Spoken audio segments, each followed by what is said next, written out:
All right, good morning. And it is, welcome to the Board of County Commissioners Agenda Setting Work Session for Tuesday, March 31, 2020.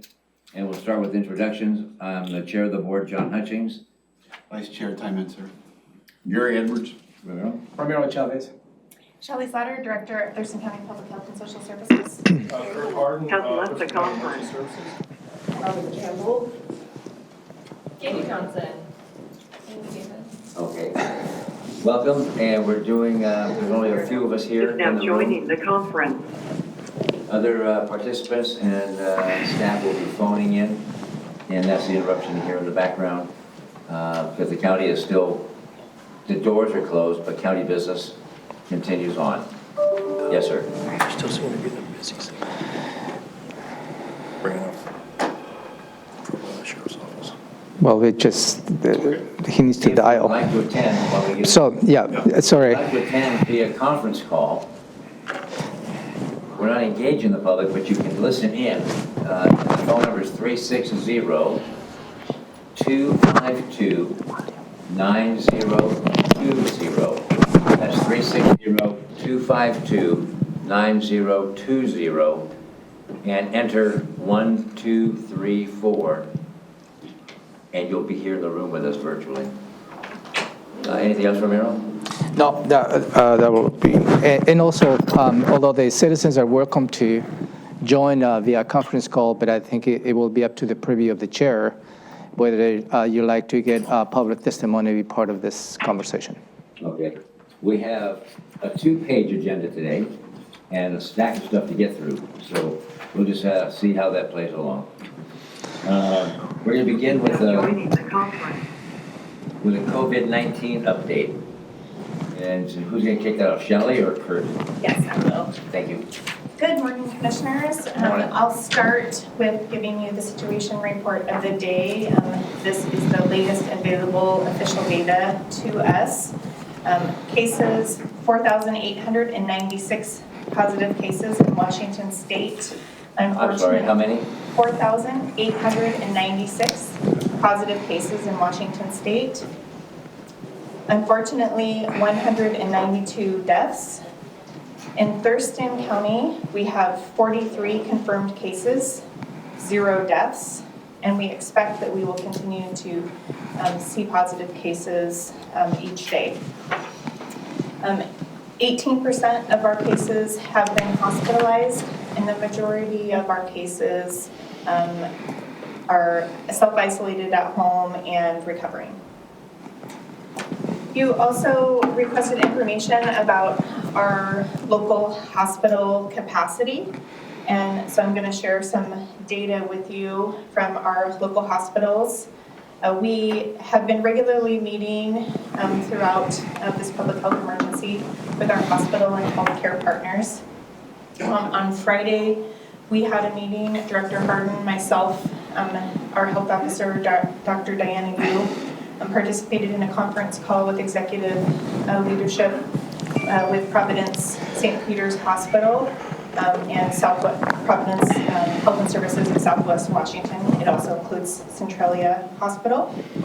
And then Is now joining the conference. Then yesterday, we met virtually with the CEO of Capital Medical Center to find out what their status is. So keep in mind when we share this data, their census changes on a daily, sometimes hourly basis. And so this information is accurate as of the time that we spoke. Yes. Romero, your mic, I think is... Oh, magic. Thank you, sir. Shelley, go ahead, please. Okay. So I will start with Providence St. Peter's Hospital.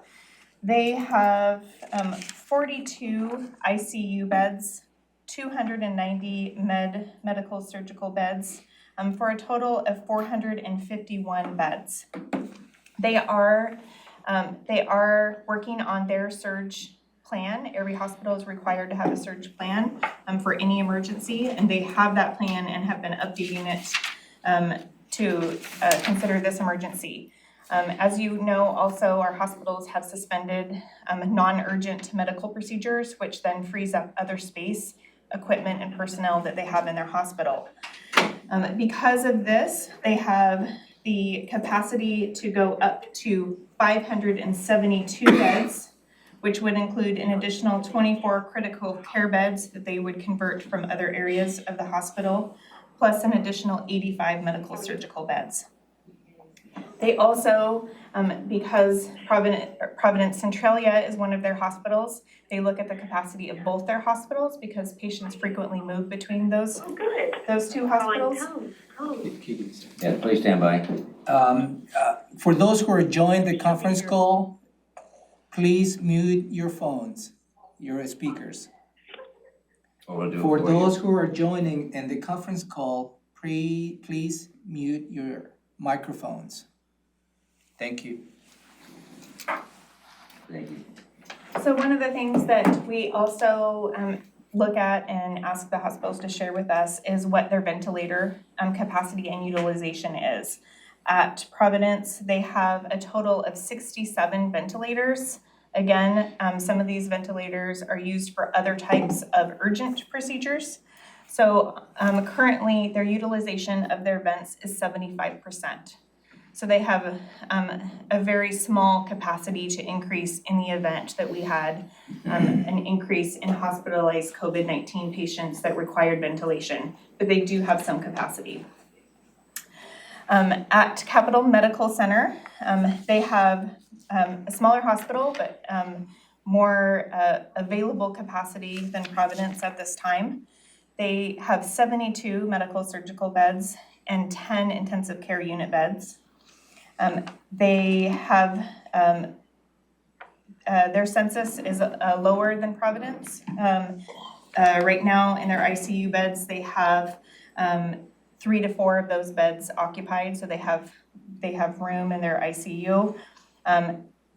For ventilators, they have a total of 22 ventilators, but again, they stated that many of those are required to be reserved for other urgent procedures and cannot be allocated to COVID. And they have 18% utilization of their ventilators currently. So they have a little bit of capacity. They are part of a corporate system that operates out of Texas. And so they don't have close local partners of which to share their surge capacity with. All of our hospitals in the region, including the 5-county region of Thurston, Mason, Grays, Lewis, and Pacific, are working together to plan for a surge of COVID patients in our region and make decisions about possibly cohorting COVID-19 patients into one hospital and taking less acute patients or patients that can be seen elsewhere to other hospitals. That plan is happening now, and there's a meeting this week of hospital executive leaders to discuss those plans. And public health directors and health officers are involved in that effort or connected to that effort. And then emergency management also by EMS has a role in the transport that may be required of that. And I'll let Kurt chime in for those parts that affect his business. We got questions. Mm-hmm. Go ahead, I've got questions. I just want to repeat this concept that you just described. I didn't quite get it. They're gonna specialize within what hospital network? So in our 5-county region, so Thurston, Mason, Lewis, Grays, Pacific counties, those hospital, that's also our accountable community of health region. Those hospital executives and leaders are meeting together to discuss how they will cohort or possibly share in the surge of anticipated COVID-19 patients in our region. So hospitals are not only looking within their own hospital, their own ambulatory care, their own facilities that they operate, as well as their systems that they're a part of, look at how best to meet the total needs of our community in this region. Thank you. So you gave the bed capacity at the various hospitals. For example, St. Pete's was at 334 total, I think it was. The 292 surgical and the 42 ICU, Yes. and then jump another 24. And I didn't get it for capital medical, and I don't need that right this second. What I'm at, my question is, of those 334 beds, and whatever capital or cap med has, do they have vacancies now, or do they have room? Are they full? Are they half full, 75% full at this point? Both hospitals reported to us as of the time that we spoke with them that they had capacity, and they didn't need to activate their surge yet, but they're engaged in that. Part of that is because most recently, with the governor's order of the previous work to suspend non-essential or non-emergent medical procedures, then that freed up more space as well as more personnel and PPE for the rest of the hospital. I understand So that, currently, but we don't know if it's 50% or 80% full. We do, they report that on a daily basis in a system called WATRAC. And so that we can get it, but like Shelley talked about before, it varies. It can vary by hour. I mean, depending on discharges, admittance, those kinds of things. Okay. yes, we do know that statewide, and at least at Providence, that there is an increase, a statistically elevated increase in hospitalizations for COVID-like illness. But we've seen ED utilization, emergency department utilization, go down as the stay-at-home order has gone into effect, and people have been urged to not come into the ED unless they have serious symptoms. It seems that that has thus far been effective. Okay, and I don't know if you'll cover this or not, but I have one other question. That in the 5-county region, if they become overloaded with COVID-19 folks, and for whatever reason, other folks, and they exceed their capacity, they're overwhelmed, what is the plan then for a field hospital, or what are the plans? Sure, so we have been working closely with the state, and the state has been actively engaged in planning for both what we call alternate medical care facilities. So that would be such as field hospitals for non-COVID patients with less, that needed less acute care, would be transferred to those type of facilities. At a state level, there is one from the federal government that is being cited at Quest Field and within their conference center area. Yeah, it's the conference, that white thing that comes out centrally. Right, but what about Thurston? And yes, so the state hospitals, we do mention that, or the federal facilities, because it would be available, although it's not adequate beds for the whole state, but it is intended for multiple hospitals to be able to transport patients there if that were needed. So even from down here, we could transport folks up. Right. Yes. We quite often transport, under normal circumstances, a patient that requires something specialized, and we can't do it here, like a level 1 trauma is Harborview. We transport them up. So part of the transportation plan that we're looking at is currently EMS is looking at a surge capacity of adding additional 6 aid units, up to 6 aid units for additional transport capabilities. Because what would happen under this situation is we would, for lack of a better term, cross-level patients. Those with less acuity may be transported to field hospitals or other locations, and to make room for the COVID-19 patients if we got that surge that came in. And again, this is all planning pieces, but we would more than likely surge north with those less acute patients to those hospitals that can care for them, adequately care for them, but at the same time free up those beds here in the hospitals where we could need the ICU beds. But part of the planning that is happening amongst our 5-county hospital and healthcare partners is to identify in the southwest region where less acute patients could go to should the north be overwhelmed where there's been more positive cases of COVID-19. So we're looking at what our existing capacity and infrastructure is in the facilities that we have here to be able to utilize that first. That's kind of the first part of the surge planning is to most effectively use the available resources that you have. If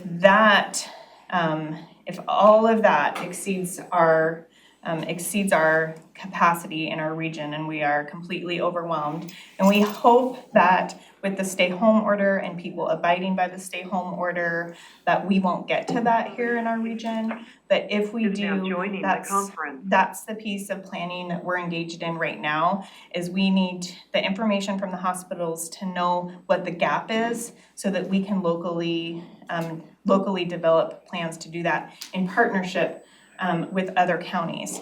Because again, COVID-19, it knows no borders here. I mean, we have cases in Thurston where people work or live in other counties and vice versa. So we're seeing people with COVID-19 from multiple counties, and so we're trying to find the best way to respond to that. What we have learned from our international countries, essentially, and how they have best responded to this with hospital is it tends to be the cohort model, where you have your most capable, largest hospital, or not necessarily largest, but depending on what the scale of your disease outbreak is in the region, but have one hospital that focuses and specializes on COVID-19, while the other hospitals and healthcare facilities deal with the less acute care, so that we're not transporting COVID-19 patients to other facilities, but there's one place where everybody knows them to go. And so that's part of the conversation that is occurring this week. All right, Gary. How do our local hotels or motels fit into this plan? So that is a separate, it's related, but it's a separate conversation when we're talking about alternate care facilities and the hospital surge planning. When we're talking about isolation and quarantine facilities, we're looking at patients or people that do not need hospitalization, but they do need a place to quarantine if they have been exposed and they have nowhere else to go, if they're ill, exhibiting symptoms, or have tested positive for COVID-19 and they have nowhere to go and they cannot isolate at home, because isolating at home is always our first recommendation. But as you know, many people do not have that option for various reasons.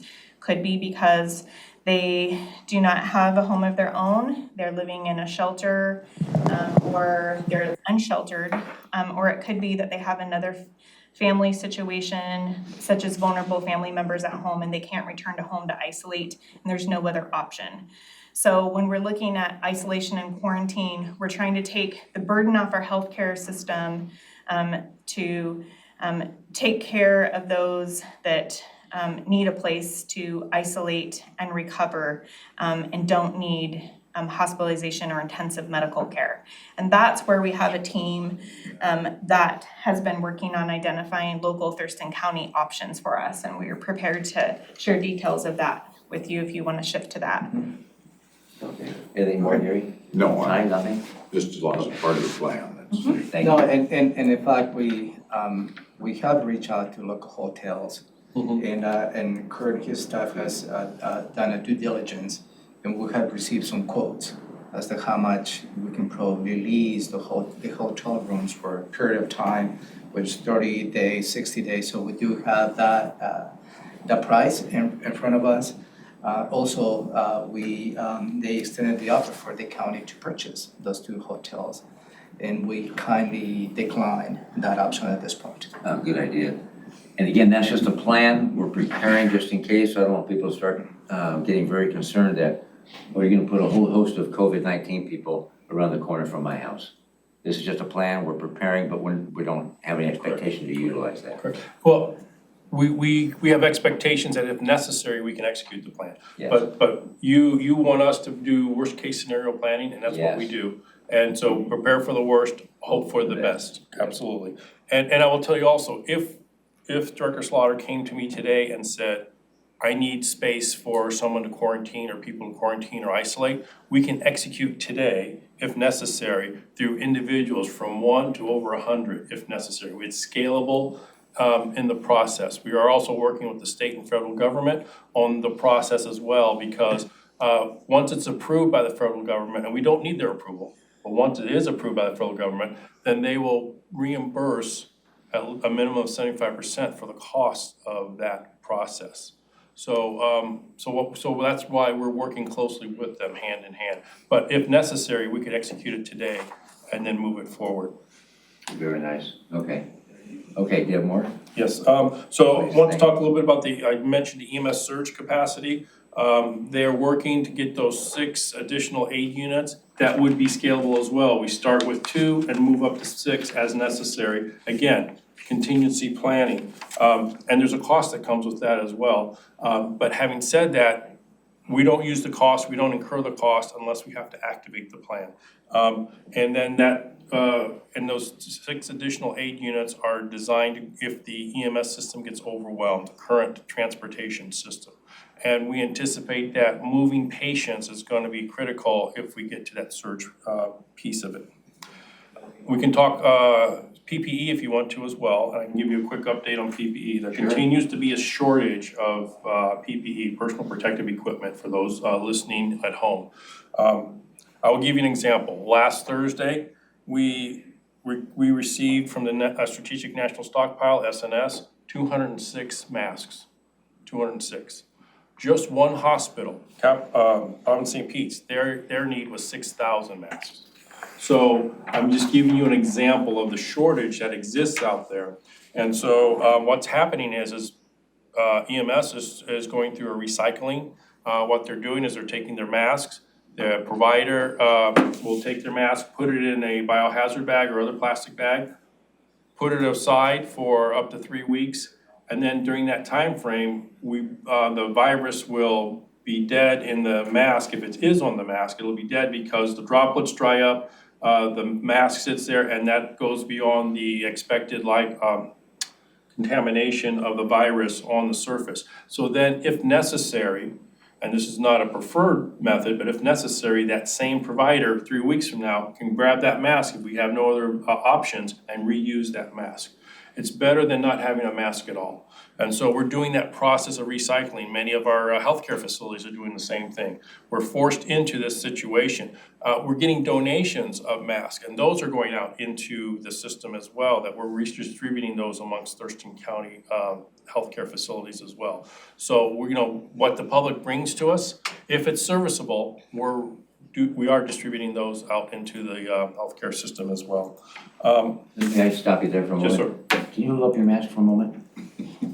Are you talking about these kind of masks, the cloth masks that are being donated and made? I am talking about the masks that are certified by CDC and NIOSH.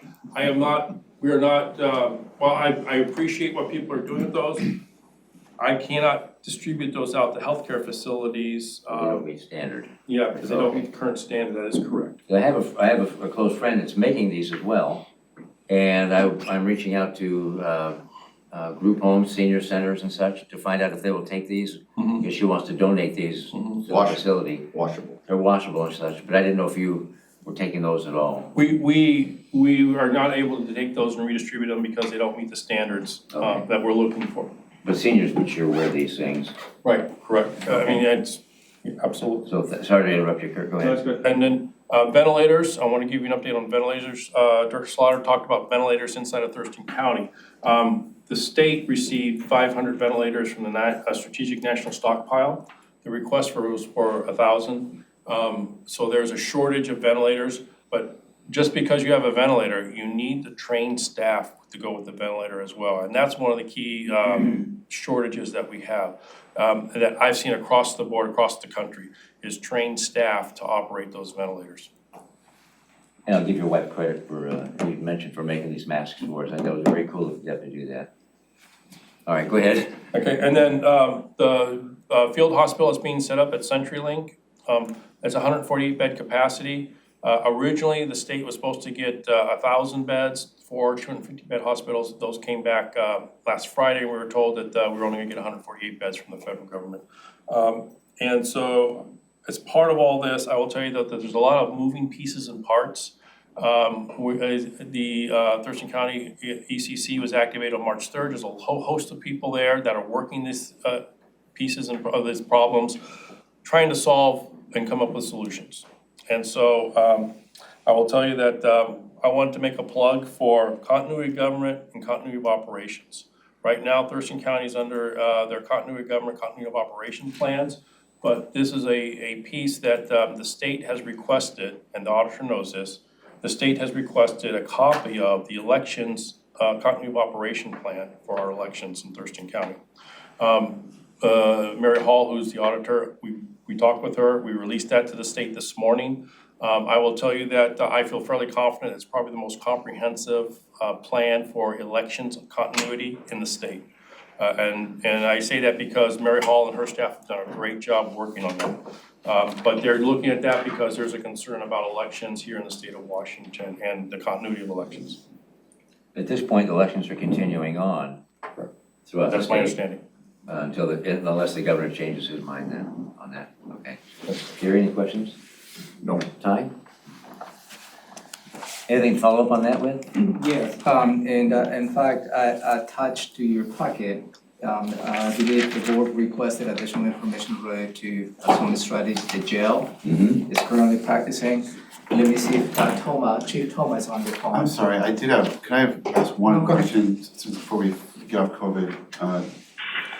Shelley, is the numbers that we've been seeing each day go up? Is that better than we expected in terms of, Thurston County and compared to Pierce and King and what we might have been worried about? Is there any reason to think we're flattening the curve or this is a slower than expected increase, or is it kind of are we still? It's what we expected, not yet. We're not seeing that curve flatten yet. We're continuing to see increases every day. We look right now at the total number of tests and the total number of confirmed positives we have, and right now we are at 2.5%. Last week we were at 2%. So some of that is sometimes when you see that we'll have a spike of, let's say, 10 cases in a day, which happened a couple days ago. That was kind of 2 days combined just because of the timing of that report that came out. But we're starting to see, fairly regularly multiple cases per day, and we did anticipate that. And we are hopeful that in the next couple weeks, based upon the modeling that we've seen, that we'll start to see an impact of the interventions, and the non-pharmaceutical intervention 12 stay-at-home order will help us to be flattening that curve. But right now in Thurston County, we've had, I guess, somewhat the benefit of getting our first case a little bit later. So when we look at where Pierce County's at, we're a couple weeks behind where Pierce County is. So hopefully we won't end up with as many cases as Pierce County does, for example, because we've had the benefit of having some of the interventions, the social distancing efforts, and the stay-at-home orders here that will help us to have hopefully flatten that curve here in Thurston. Because when you heard about, we're trying to avoid what happened in Italy and they're, doubling of the cases every day or 3 days, whatever it was. We're not seeing that. So I wasn't sure how optimistic to be about that or whether we're still potentially gonna see a scary surge that we. I will say it's going to get worse before it gets better here in Thurston. And we're planning and preparing for that, and hopeful and optimistic that we will start to see some improvements, but it's gonna take longer. And the governor most likely will extend the stay-at-home order for another couple of weeks, at least. So They're sure looking that way, yeah. yeah. Robin, do you have something? I just had a question about the numbers, and that is, are the numbers we see those who were tested and test positive, or do they include cases where doctors have assumed COVID-19 based on symptoms? We're only looking, the data that I'm sharing is the total number of negative tests versus positive tests, not Tests. just suspected. These are tests Correct. only. Correct. Because in King County, they've, in many cases, stopped testing. Yes, the demand for testing, our testing supplies and capacity does not fully meet the demand. So, we fully expect that there are more cases of COVID-19 here in Thurston County than we are able to confirm through laboratory testing right now, but we're seeing that capacity grow and increase. Ideally, we will have more testing. We fully investigate every case and encourage people that are experiencing COVID-like symptoms to stay at home, to self-isolate and seek medical attention if they need it and their symptoms worsen, of course. But many people may be recovering from COVID-19 and they didn't meet the criteria or there wasn't testing available at that time to be able to confirm that or not, and they're already doing well. But we now have reason to believe that COVID-19 can be transmitted prior to people exhibiting symptoms, and there's a broad range of the severity and type of symptoms that people experience with COVID-19. So, our big message is please stay home, please maintain that 6-foot distance at all times from everyone. And that will help to protect people against COVID-19, because you have to assume that everyone has been exposed or could have COVID-19 in our community. Brian, has our video feed died? No. The stream is still going? Yes. People can see us and hear us? Yes. Okay. I'm not a Nostradamus. However, about 4 to 6 weeks ago, before we got to this stage anyway, I was concerned in asking you folks about hospital capacity and jail plans. What are we going to do if it hits? And group homes. And each of you, Kurt and Shelley, have stepped up to the plate. You're providing great information. And our electeds and directors have been stepping up as well with their plans for their departments and such, and the sheriff especially, and with Todd Toma, or Chief Toma. So let's move on with the Corrections Bureau with their response. Yeah, and Chief Toma shared with me this list of responses that he's implementing at the jail. And I don't know if Chief Toma is on the phone. Yes, he is. Yay. Good morning, Chief. Good morning. So, Can you hear me? can you hear us okay? I can. Can you hear me? Yeah, absolutely. Yell at me. So I shared with the board the series of responses that you have, strategies that you have implemented in your facility. I'm not going to read all through that, and over the weekend we had a Olympiad article, and I just probably ask you if you have any updates on this, and maybe ask the commissioners if they have specific questions for you.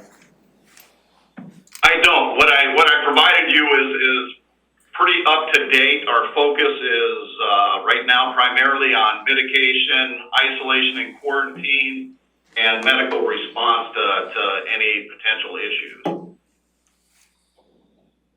Chief, this is Ty, Commissioner Ty Menser. I just want to thank you for this because I get a lot of questions about it. I know Patrick O'Connor from Public Defense is speaking to a community group, I think tonight. I'm speaking to a community group on Wednesday. This is good. This is really, really helpful, so I appreciate it. My pleasure. Hey, Chief, this is Hutch. In reading the news last week about what happened in Yakima, we're not having any concerns here in Thurston County? Are we referencing the escape? Yes. Yeah, with people being allegedly in fear of their lives and wanting to escape jail? I don't have any significant concerns. Our staff are doing an outstanding job of communicating with our population. I won't say there isn't concerns, but to the level that I believe we're going to have an attempted escape, no. Okay, I have complete confidence in your staff. I really do, so thank you. Gary, you have any questions for Todd? Todd, Gary here. Say, by any chance, has there been any thought about your work release facility?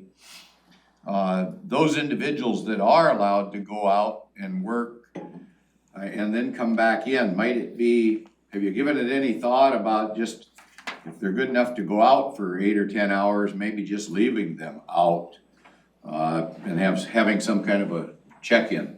I see that here. There is ongoing discussion. I know we have worked very closely with the prosecuting attorney's office, defense counsel, the courts, pretrial services on looking at our population about, who we could release and reduce our population. And it has been very successful thus far.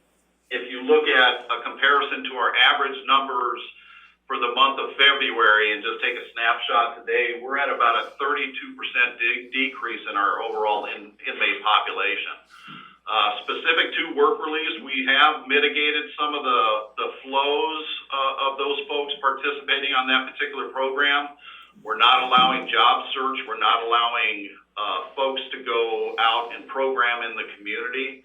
But we do have some that are still working. They're working for companies that are meeting the requirements of essential businesses. So they are providing what the government has determined to be essential. So we've allowed them to go ahead and work in the community. But again, we've limited a number of the other ancillary traffic that operates out of that facility as well.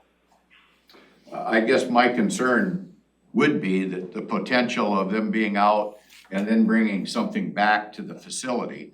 And if they're good enough participants in the program to be out, I just think it's worth reviewing the possibility of leaving those folks out instead of having them come back and forth. Understood.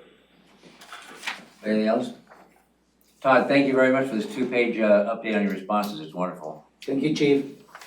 Oh, Over now. Anything further? Yeah, I have one more related to the same item. And I don't know if I can turn my microphone. No. Anyways, and this is related to COVID-19, and we're trying to be responsive of the federal $2.2 trillion packet that just passed. Within that context, they passed a Family First Coronavirus Response Act, also as the FFCRA. This expands eligibility of qualifying events under the Family and Medical Leave Act, specifically related to COVID-19. There's a couple items related to this, and I'm going to conclude on the next steps.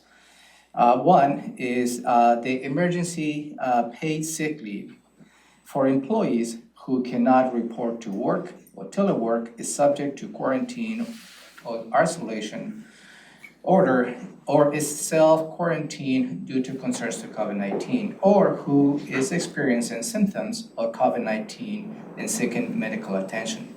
Full-time employees can receive up to 10 days, no more than 80 hours of paid sick leave.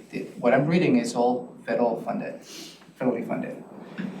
Part-time employees will be prorated at the regular rate pay.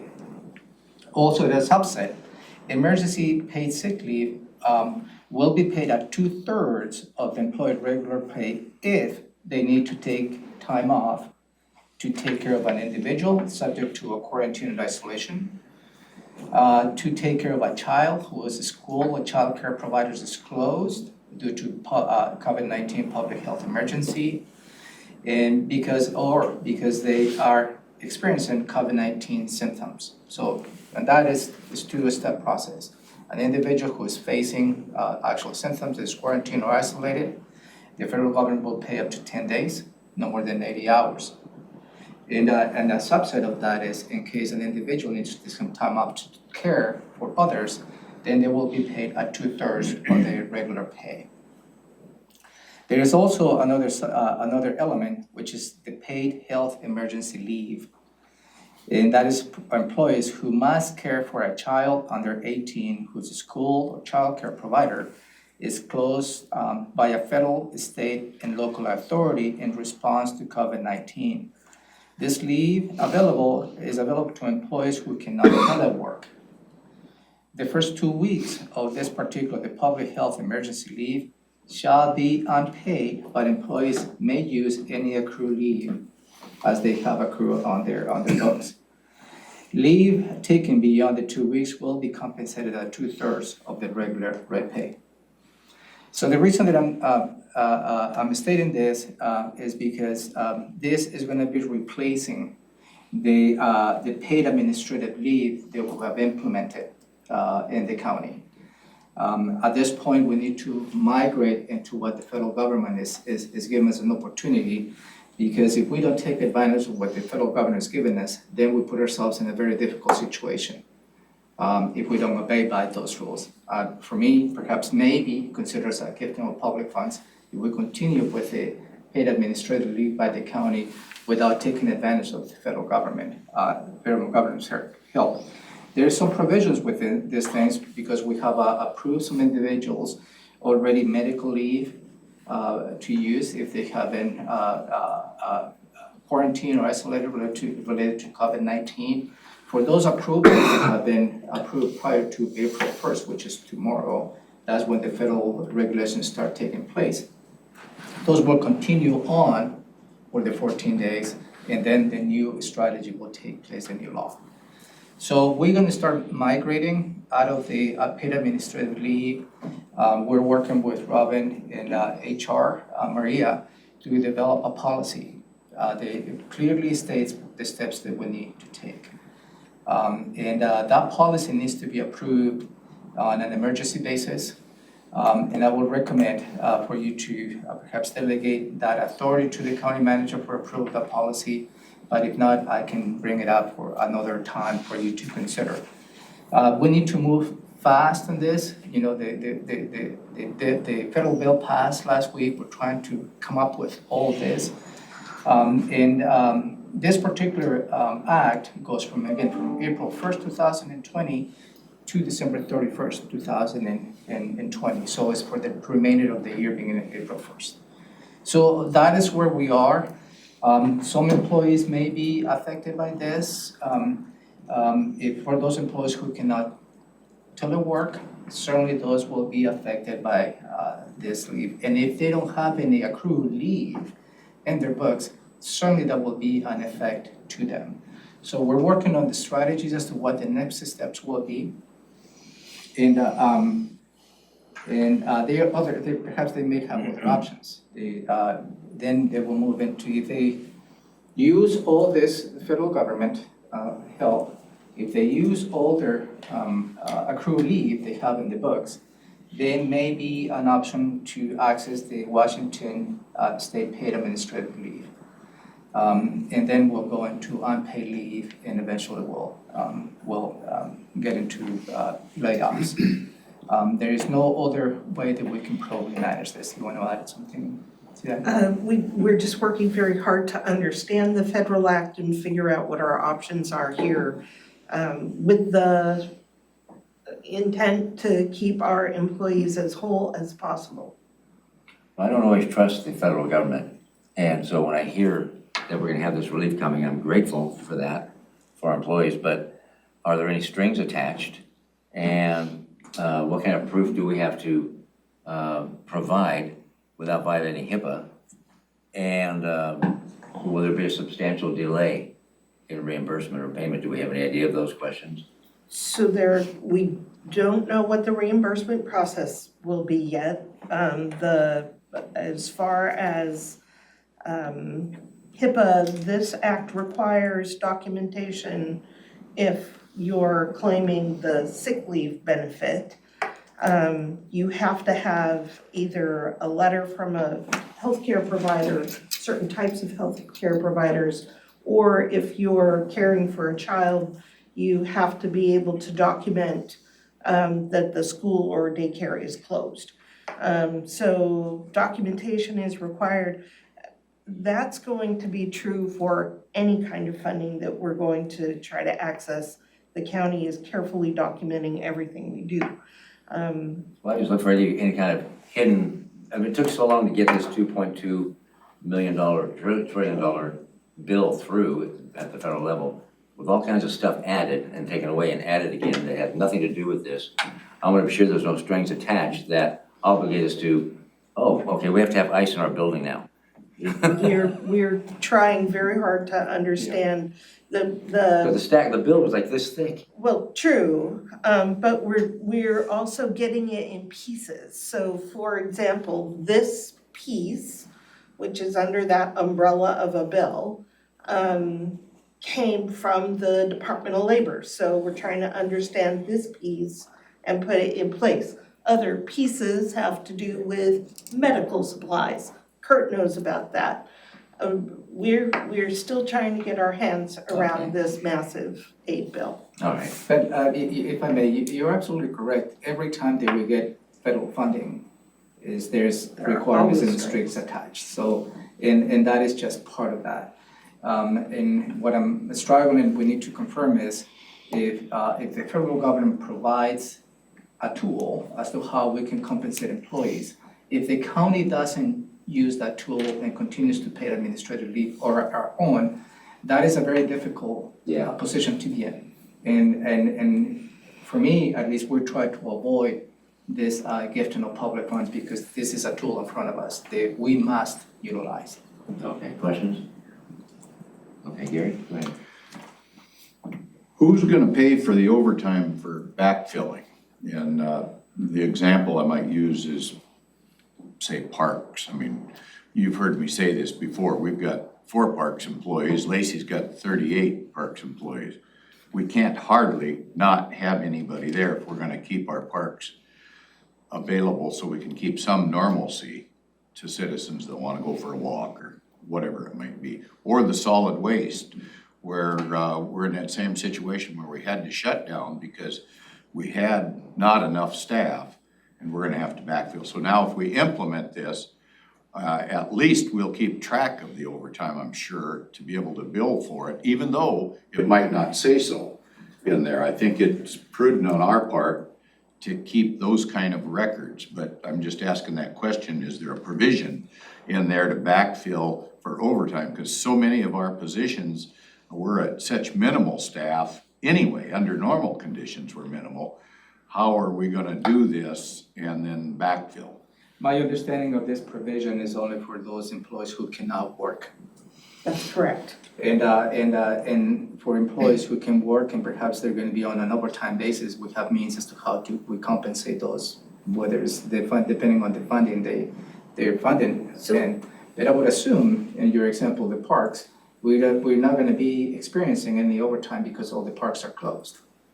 So the labor really is not gonna be there to require for us to work overtime. There is overtime occurring in response to this crisis.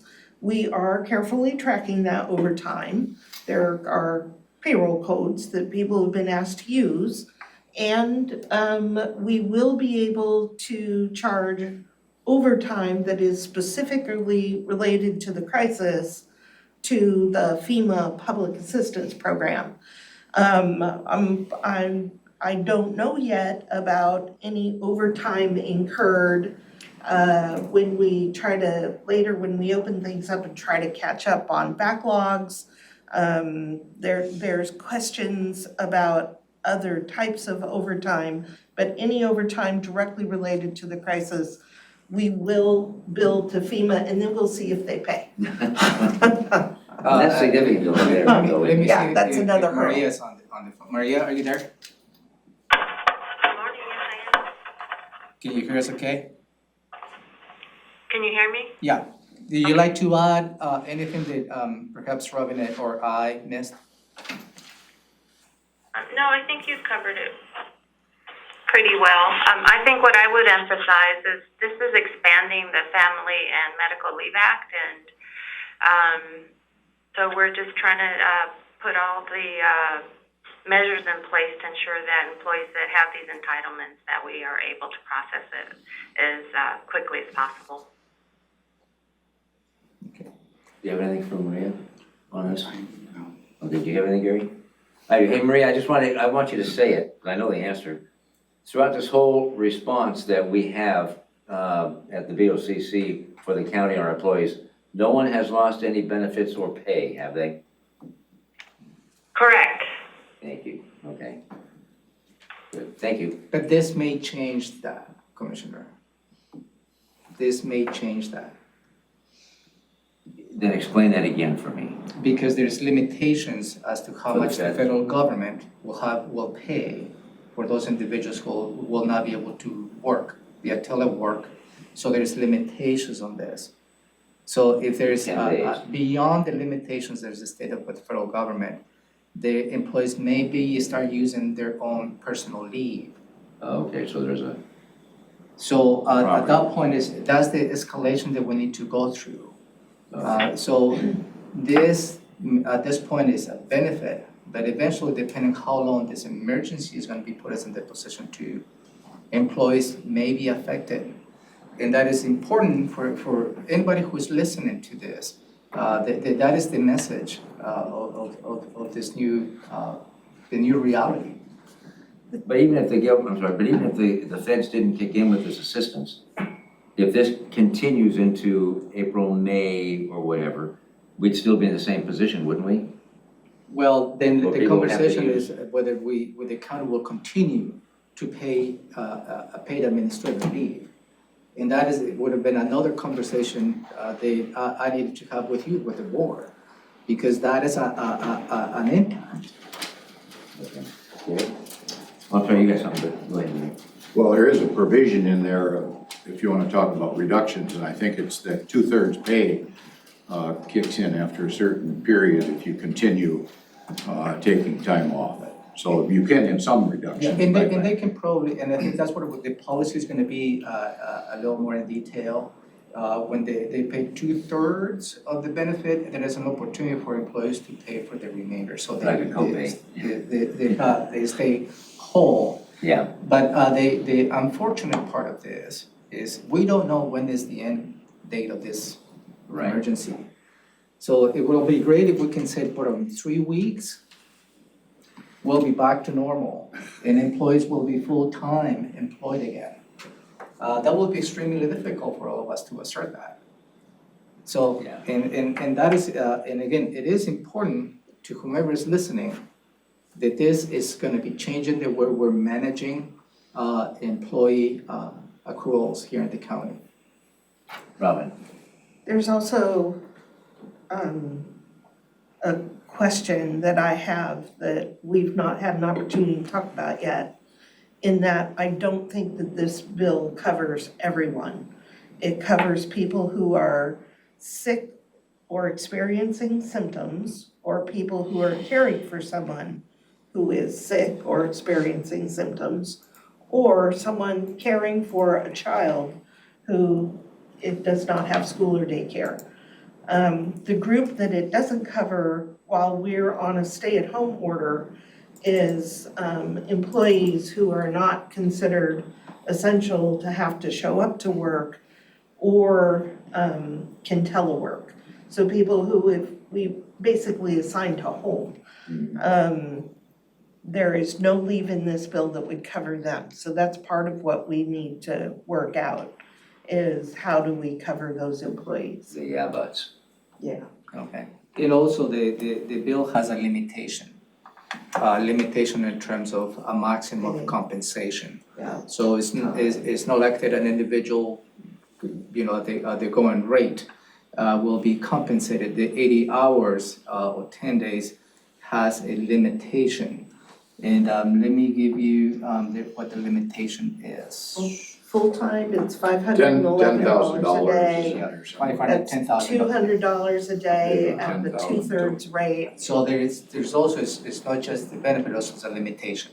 So, and that's what my point is, this is gonna change and this may have an effect on employees who are not able to work and who are not able to telework. There's always a yeah but in these Always. dadgum things. We're trying to figure it out. Did you have them, Gary? Well, I think there's a good indication there that this might last for some period of time. The legislation itself doesn't expire until the end of the year. And I just point out for my seatmates' information that the county's communications center took action on this yesterday for the staff there, so. And we just received a chart from Spokane County. They also are working on the same strategy. So I will have the weekly conference call with all the counties this afternoon. And I think this is going to be the centerpiece of the conversation.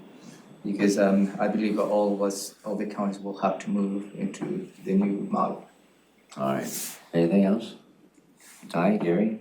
Well, the only thing is, might we have to do a resolution to implement this? That's what our attorney said over to communication centers. We'll review, we're gonna have a meeting this afternoon, Robin, Maria and I, just to narrow down the policy. I don't believe you require resolution, but we'll check on that. Okay. Generally, the board approves pay and compensation and benefits by resolution, but this would be an emergency order, which is why I have suggested that perhaps the board can say, we approve the major points and delegate to the county manager the ability to approve the more detailed policy when it's ready. Maybe a conceptual approval. Kurt and Shelley, anything further? No, I want to say, I just want to give a shout out to all of our employees working on this response. They are essential. They are working so hard, night and day, 24/7 for all of us, and they're doing an amazing job to protect the health of our community. And also, we have so many amazing people in our community and organizations that have stepped up to help in this effort, that have offered to make donations, to help their fellow neighbors, to support the county in our response, offer facilities, all kinds of things. And we really appreciate that. And finally, just please abide by the stay home order. Please stay home, stay away from others. And we also continue to hear of instances where especially young people and youth are still congregating together, or families are going to other families' houses and having parties and things like that. And that's not safe, and we want to make sure that that people are protecting themselves and protecting everyone in our whole community by continuing to social distance, stay home, and take care. And with that, I will just add with, I'll add this anyway, each of your staff at EMS. Has left the conference. EMS and public health. And this goes for all the essential folks out there that are living, eating, and breathing this without ceasing every day, without rest. Please be sure you're taking care of your employees too. And this goes out to the sheriff and all the other, every single department that has essential staff out there. Please tend to their needs as well as best you can. And thank you, folks. And I was gonna echo what Shelley said, same thing. Our staff, the folks out there who are on the front lines, but also I would like to make a point about not just social distancing, but think about the number of times we touched our face. I did it 10 times since we started this meeting, and I'm just, I do it all. and I will not out anybody else. I will not out anybody else publicly here. And that was just what I counted when I went, oh, son of a gun. And so I probably did more than that. So we just need to be cognizant of that. Yeah, thank you. One last item related to this. In last week, Commissioner Edwards suggested to explore providing some type of shields on the counters. Robin can provide an update on that. Yes, so thank you for that suggestion.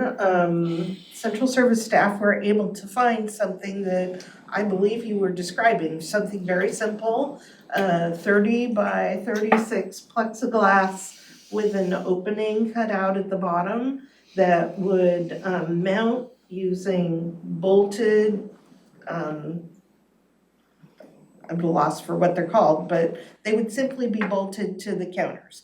In our assessment, this would work for the vast majority of our offices and departments. I sent out an email that we had little simple pictures so people could see what we're talking about. It was very simple, could easily have been completed this week. I got a response from many offices and departments saying, yes, we would like these. And so I said to my staff, make it happen. They'll cost like $200 each or less, super simple. However, what I learned yesterday was that most of the office and departments don't want the super simple. They want different sizes, and plexiglass doesn't come in some of the sizes that they're asking for, so we need to have safety glass, which my staff cannot install. They don't want holes drilled into their countertops so they couldn't be bolted down. They want optional ways to mount them. That gets into a design issue. One particular office wants walls built, not something on the desk. So it was a great idea, and that my staff found it immediately was excellent, and I thought, wow, bingo. And now it's unraveling a bit. So what I've directed my staff to do is tell those people who do want what I'm beginning to call the standard option, go ahead and install those, and we're making a list of what everybody else wants. Because at this point, I don't feel like I've got the authorization to go off and do some of these alternative things. Go ahead, Ty. Is the plan that, I didn't quite understand, the plan is that they'll have these forever, or they'll have them for some sort of interim period of time when we reopen county, but the virus isn't out of the community, or what is the vision? It was a quick fix to place something between our staff and the customers so that both are safer. It could be For how long? permanent if people like them, if we could take them out when people think the crisis has passed, and it could be a temporary solution if we decide we need something more permanent and of a different design. But we were trying to get something in place quickly, as Commissioner Edwards had suggested. What was your vision, Commissioner? Well, For how long? obviously, well, as long as needed, is kind of the way I'm looking at it. But I do envision a fairly simple fix, and I don't know if that's cellophane or what. I mean, we don't have to have bullet resistant material or anything. And I would think, and I've seen several of these set up in different ways. Some were put in place by hanging just a suspension wire from the ceiling, 2 wires down to where the plexiglass hung from, and then you hang it at whatever level so you can pass things back and forth. But to prevent that transfer of droplets, if you will. Another one was suction cups that went, a large suction cup. You see people using them on their ski racks for their cars or something. It just goes on the top. It'll hold up 60 miles an hour or better, I guess. So why couldn't we do something simple like that and just suction cup for a stand? I'm trying to keep it simple. We felt like we met that criteria. I was so excited when staff sent me here's the sample, and it was like, geez, this is perfect. It's a very quick response and very simple. And you see on the grocery stores right now, the plexiglass, which is bolted with a couple brackets. The difference on this will be an opening on the bottom. And I think that is a low cost. I think we can implement those to convert so when we open the county for the public, we'll have those shields for the employees to feel safer. But unfortunately, we're not in the position at this point to do a holistic redesign of their individual offices. They were gonna be building hard walls or reconfiguring rooms or conference rooms. That is not part of the scope. I just hope we can utilize some common sense as we implement this. The heavier duty ones takes more substantial stanchions or bolting and installation than the barrier. But it's a barrier, it's not a barrier. And so I think it's a great idea to help minimize, when we open up our doors again, but even currently, minimize exposures, but my envision would be it'd be temporary. However, if departments like it, then something more permanent perhaps to give them a little bit more barrier from just an open space, just for basic protection in the workplace from whatever angry citizen may come in. I do think Or hanging from the disordered, ceiling, disordered. it Yeah, is so simple. Hang on, finish. Oh, I thought you were done. Sorry. So Let me finish. I'm so sorry. Let me finish. Now I've lost my train of thought. You took a breath too. Just because of employee safety in the workplace. People come in disordered, they come in with all kinds of issues, and they're gonna be anxious once we open up the doors again. There's gonna be a flood, hopefully, of folks coming back to the county, but also there'll be a lot of apprehension and anxiety. And I just wanna protect the employees best we can. Right. Okay, I'm done. That's, I Good think. enough. Go ahead. Hanging from the ceiling is so simple. My husband went to the post office and what he said he saw there was they had hung curtains, shower curtains, transparent shower curtains. I mean, so just, it was something Anything between Fish, the flowers. person and the. A few flowers wouldn't hurt. So, Thank you, Robert. for those offices who would like to take this as an opportunity, we'll go ahead and start installing those. Yes. And so in preparation when the county office is open to the public. For those offices who don't want to take this option and perhaps would like to do something different, we're just gonna take their suggestions and see how we can address them down the road. Is this something we're gonna fund, or is it going to be, well, if you wanna do it, you have to absorb the cost? No, we would, We're gonna- the simple option, like I said, Thank you. $200 each. We were gonna pay for that. We are going to pay for that, whoever wants them, out of the building reserve fund. Perfect. Because it's gonna add up to a few $1,000s. Yeah, and this is, That's part of the beauty of the simple solution. It's cheap. and this is the time to install it. Yeah, right now, while Right now, while everybody's the at offices home. are closed. Yeah, Yeah. perfect. Thank you, Commissioner, good We'll see idea. how many want them. All right, and there's always a yeah, but, huh? Uh-huh. Right now, Hey, that's we're nice, COVID-19. yeah, but. Right, they said, thank you, I want this other thing. Well, Are you never moving mind. that to the? Thank you. Romero, is this for public consumption? Yes. Okay, Romero, we're done with this topic then? Yes, sir. All right. Kurt, Shelley, thank you very much. Thank you. Appreciate it. And now we have, Always looking for an opportunity. you know, that took just over an hour. And I'm gonna guess homeless, I don't know how long Keely will need. Let's do Keely. She's on the Oh, phone. she's on the phone. Let's do the homelessness Keely, strategy. are you still there? I'm here, yeah. Then we'll take a break. Hi, Keely. Hi. How's everybody doing? We're all grateful and healthy. Good. Go right ahead. All right. Okay, thank you. Lots to report on.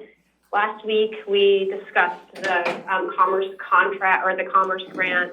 We had it signed by Dr. Yu, and it was turned into Commerce. We got responses back from Commerce, and pretty much it all looked great. And we moved ahead with contracts, all contracts. There were about 8 new contracts and 2 amendments to currently enacted contracts were signed on Friday, and we're moving forward with those activities. We are meeting weekly as an outreach community and also the Hazardous Weather Task Force. So on a weekly basis for an hour to 90 minutes, the providers throughout Thurston County and members of our office and members of the City of Olympia Homeless Response are meeting to ensure that we're coordinating all of those activities according to guidance on best practices with COVID-19 response, as well as in accordance with the contracts that have just gone out, and ensuring that we reach as many unsheltered individuals as possible in our community. Shelters are convening every Friday to report on their activities. All shelters have moved to social distancing within their shelters and have therefore decreased their capacity in some cases. Some good news is that St. Michael's has increased their capacity, and City of Lacey is working with Sacred Heart to stand up a new shelter for women between 10 and 12 women. That hasn't been finalized, but they're working really closely together to make that happen. Sacred Heart would also be open during the day for small numbers of people, potentially for hygiene, health and hygiene showers and bathrooms and whatnot. Again, that's still in conversation. They're working on that, but that's exciting development in the world of sheltering. 2828 Martin Way, which is the new emergency shelter that will temporarily be facilitated by Interfaith Works. They have a contract through the county. City of Olympia is doing some retrofitting to make it move-inable. We will hopefully have that shelter in operation by the end of this week. I know that Meg Martin, the executive director of Interfaith Works, has been actively recruiting. She has 9 new staff and hopes to have 9 more so that both her standing emergency overnight shelter at First Christian as well as the new 2828 Martin Way shelter will be fully staffed, hopefully by this weekend. And again, that shelter can house between 30 and 35 individuals who have been displaced because of social distancing within their home shelter. They'll also be available for individuals at the mitigation site that had been hoteling up until this Thursday morning. They can make a choice to either return to the mitigation site or to this shelter at 2828 Martin Way. We are working on a daily basis with the City of Olympia. We're working quite closely with them. Every afternoon, we're getting together and making sure that we're coordinating all of our efforts, especially due to the fact that 95% of the homeless crisis response system is located within the City of Olympia. So we're working on checking in on hoteling, making plans around the mitigation site, plans around health and hygiene distribution, and other projects that we've been working together closely on, but we're just amping up our coordination so we can make sure we're lockstep in the ways that we're addressing COVID-19 concerns. The community kitchen is getting poised to increase their meal preparation so that Interfaith Work Shelter, mitigation site, and other encampments in our community can receive meals at least once, if not twice a day. They are hiring 3 more staff temporarily to ensure that meals get out to individuals so they do not have to leave where they're at to access food. And we did get confirmation yesterday from interim city manager of the City of Olympia, Jay Burney, that there are 3 bathrooms that are public that are open, one at Percival Landing, one at Woodland Trail, and one at Woodruff Park. So that's really good news that there are some public bathrooms that are available. And working really closely with emergency management to look at probability or possibility for quarantine and isolation beds for individuals experiencing homelessness. We must turn in a quick number to Commerce today. Commerce has some requirements around reporting on what we project will be available to individuals who are unsheltered or who are sheltered and are therefore displaced, and also those who are unable to shelter at home for whatever reason might be for them. So that's where we're at. All right, Ty, any questions? Healy, when you were talking about the mitigation site and hoteling, can you just flesh that out so I have understanding of what that means and what's going on there? Sure. So a couple of weeks ago, Keith Staley and Carrie Retland from the City of Olympia reached out to the county to help put 10 individuals from the mitigation site that are high risk because of their age category, or perhaps they have medical complications that make them higher risk for COVID-19, to put them into hotel rooms downtown Olympia. And so we agreed that we would help them with that. So that is a 2-week contract. That 2-week contract is ending here this week, and we'll be moving folks into the new shelter back to the mitigation site. So that was a preliminary preventative step that we took at the beginning. Got it, thank you. Gary? No, sir. I have one question, Kaylee, and that's regarding our homeless camps or mitigated sites. Have we had any, and Shelley's still here in the room, have we had any confirmed cases of COVID-19 among that population? No, we have not. There have been no reported cases amongst unsheltered individuals or individuals living in encampments or shelters at this point. All right, thank you. Ramiro? Yeah, Keely, can you walk us through the status of the mobile hygiene trailer and some of the steps that we're working on that? Sure. So we are in the process of hopefully acquiring a hygiene trailer. That hygiene trailer would have 3 showers, one which would be ADA. The specs on the hygiene trailer include external controls for water temperature, length of shower, etc. This process and project is slated to help the New Hope community at First Christian, as well as the Interfaith Works emergency overnight shelter guests. So we're intending to work with a local construction company to build this trailer out. There's a similar one that is currently placed, I believe, at the mitigation site. We have been made aware earlier this year that LOT had some grants out there for jurisdictions to purchase a hygiene trailer for these types of purposes. City of Olympia was able to secure 2 grants, and so Palm Street Village has a hygiene trailer that I'm not quite sure, I can't remember who constructed that, but they have that one from their first grant. Their second grant is this mobile shower trailer that has now been placed at the mitigation site. And so the county reached out to LOT to see if we could secure a similar grant, so we could place a hygiene trailer, and that was expedited with COVID-19. And so we are awaiting the decision from the LOT board to make sure that we can acquire said hygiene trailer. I believe that there is a LOT board meeting on April 8th to discuss this matter. There is an ILA that has been drafted and is in process, and we hope to move forward very soon. Yeah, we're calling a special meeting for primarily this purpose on April 8th, which had previously been canceled, but we uncanceled it so we could address this and get you guys rolling. And I will bring Thank you. I will bring an item for your consideration next week for you to consider approving the in-local agreement with LOT to receive their money. Beautiful. Questions, any? No, sir. Nothing else? Thank you so much, Keely. Wow, thank you, Keely. You're welcome. All right, thank you. It's almost 10:20. Let's take a 10-minute break. We have a lot to cover. 10 minutes, please be back in 10 minutes. And we'll continue on. Left the conference. Well, a lot to talk about.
And welcome back to the County Commissioners Agenda Setting Work Session for March 31, 2020, last day of the month.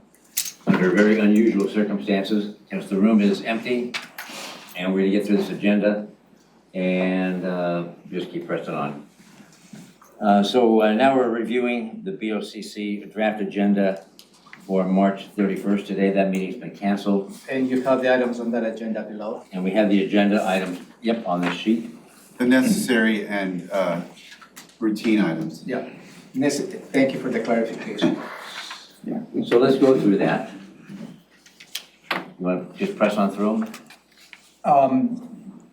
However you like to do it, Commissioner. It's later on the agenda, but however you like to do it.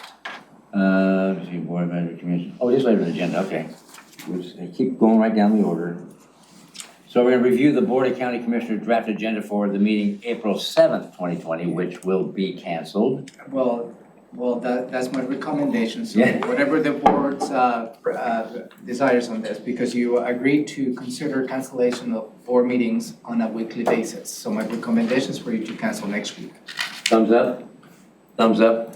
Thumbs up. So if I may review the items, and then I'll bring those items on the regular action items as you have it in here today. Okay, good.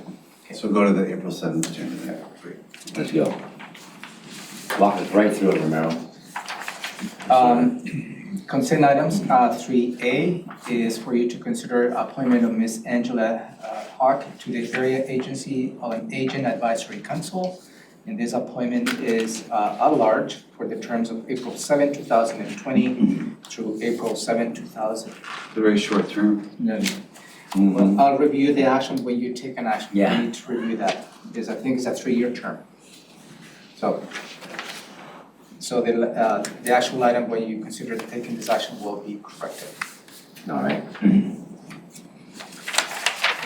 The next item is item 3B, is for you to approve the weekly vouchers.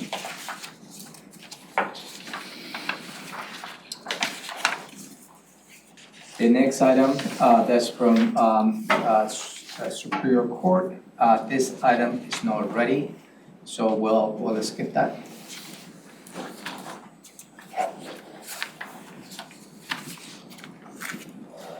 The next item for your consideration is to approve a new local agreement with the Seattle-King County Public Health. And this is to the Seattle-King County through the Washington State Department of Health, DOH, provides drugs and medicine related to treating tuberculosis. And this local agreement will allow us to access that without going through local pharmacists, which give us a savings in terms of cost and time. This is a new local agreement, and for your consideration is $50,000, and authorize the Director of Public Health to execute this agreement. And that's specific to tuberculosis meds. Mainly, yes. Okay. But it would be on an as-needed basis, I would Yeah, imagine. as needed basis, because a ceiling of 50,000. Okay, anything, Gary? Thank you for the clarification. My only question would be, what was this last year? Does anybody recall? Just about the same. About the same, okay.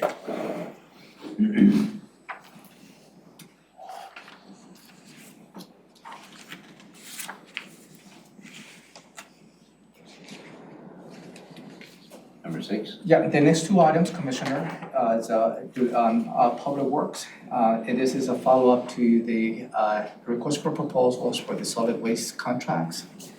As you may recall, we have two contracts. One is the processing of the refuse at the Waste and Recovery Center, and the other one is transportation.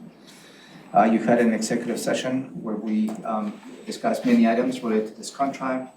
We knew that we needed to extend those two contracts in order to give us enough time to process the request for proposals for the larger contract. So item number 6 extends the contract for 3 years with an option to an extension of one extension of a 2-year period. So potential could go up to 5 years. Yeah, go ahead, Gary.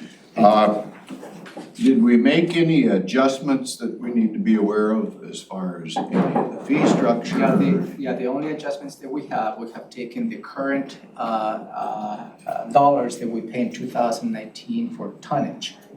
Okay, and we have an escalation factor based on the 80% of the CPI for the next few years. So it's an increase on inflation on that. So this contract, just to give you an indication, the annual per ton rate in 2019, that's what we paid last year. It goes from is in escalation, from 0 to 50,000, we paid $19.41. And escalates down, if we go over the 200,000 tons a year, we pay $7.75. That is the 2019 rate. Now, this contract extended for 3 years with an option another 2 years at the end.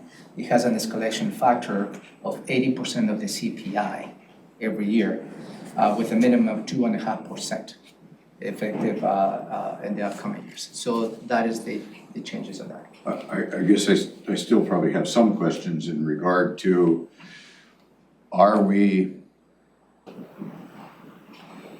able to assure that our vendor isn't gonna quit on us? I mean, we were talking about regulation on flow and Flow control? Flow yeah, control. flow control. That's different. That's different? That's different than this. Separate This is, issue. it was just taking the existing contracts and extending the contract just to give us time to go through the request for proposals. And that is working out with the vendors that are currently giving us whatever service we're getting as well? This proposal before you has already been tentatively agreed with the vendor. Oh, okay, good. So we wouldn't bring an item before you haven't. Well, I just wanna make sure that we continue garbage service. I mean, just, Believe me, we will I mean, continue. having nothing to do with this particular issue, but, you know, the solid waste thing, I'm seeing garbage pile up now along county roads because apparently we've had to close it because we were short of staff. And I know we're gonna talk about that, so I'm just trying to think ahead about solid waste in general, that's all. The CPI escalation piece, is that, did the previous contracts not have any provision like that?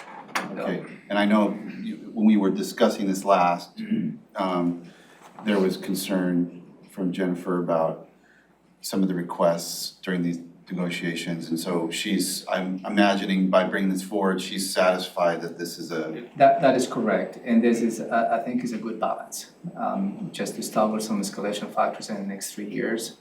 And that way, I think it's just an agreement between the two parties. And I believe there's a good agreement just to, again, extend to 3 years. And this was kind of a compromise between government and providers or some type or another, okay? So 3 years with a 2-year option to. Yeah, it's 3 years with one option of 2 additional years. 2 years, okay. With an option to extend 2 Potentially years. 5 years. And my other question, that was one of them, was that the current, or the 2019 rate was 75.50 a ton? It's escalating depending on the tonnage by year. So Right. if, let's say, if from 0 to 50,000 tons is $19.41, that's the low end. The high end, if we go over 200,000 tons a year, the rate is $7.75. 775? So an escalated factor in that, or the escalated factor, depending on the quantity. And so this, that dollar figure is plugged into this amendment, into this Yeah. motion? So it, I thought I was under the impression we were negotiating prices still. Or is that something different? I'm sorry, I don't know what, well, what you heard the negotiations is the negotiations, how we're gonna be extending the contract. Okay, And this is a result of those negotiations. and not about the price? Well, the price is included, as I mentioned, is a Yes, so baseline as you 2019 with stated. escalation factor. Okay, got it. Thank you. It just sounds like everybody's paying attention to, you know, this is a big financial issue for the county, so Yeah, so I know we're all paying attention to it. 2019, moving to the next 3 years, give us the time to go through the request for proposal for the larger contract overall. and within that 3 years of an escalation factor based on inflation. Got it, thank you. That's item number 6A. And Number 6B, similar, but this is related to transportation. And also is an extension for 3 years. It has the same provisions. But obviously transportation is a little bit different because depending on the type of transportation, for instance, transportation, top load or rear load, the top load we paid $32.71. And our rear load is $29.67. That's the transportation and includes also the CPI, the 2.5 minimum escalation factor in the 3 years. Also includes a disposal rate because transportation and disposal is the same, is within the same contract. And we have a $27.98 per ton for the disposal rate and also had the same escalation factor. Is this a change from the current rate No, it's what we paid in 2020. for transportation? Yeah. Is composting figured in here? No, this is not part of it. It's not part of the composting. Okay. Any questions, any further? We're not supposed to be up on all this, right? As far as, we haven't had a briefing on all this, right? We have been briefed many times. Yeah, but on this So particular, we're just implemented I believe, the direction of the board. And this is Oh, okay. just because we stated that we need to extend the contracts because those contracts lapse in May. Yeah. If we don't extend these contracts, then we will be in a peril. I guess the only reason I'm questioning any of this is there was such a big hoopla about, well, let's extend it 5 years, let's extend it 2 years, you know, I mean, and now I guess we're in the middle, that's why I keep referring to some kind of a compromise, I guess, has come out and had to do with Cowlitz doing something and a lot of other things that were playing in here that made it confusing. It's a very complex process for sure. Okay. Anything on that? Well, the direction was we wanted at minimum three to 5 year, and then the question is, you know, we wanted to keep the terms as simple as possible. Yeah, and I think this is probably the simplest. And this is what you're presenting, which seems in line with our direction, but of course, there are a lot of specifics. I agree with the commissioner that it's, you know, this is our first time seeing these proposed final extensions, so I'll think about if I have any questions. Right, and I will bring those items for the formal action, consideration for a formal action next Tuesday morning. All right. C. This is related to the COVID-19 emergency, is for you to consider provide relief for some of the water and sewer utility ratepayers. So this resolution before you achieves a couple of things. Suspend the water shutoffs due to non-payment through May 2020.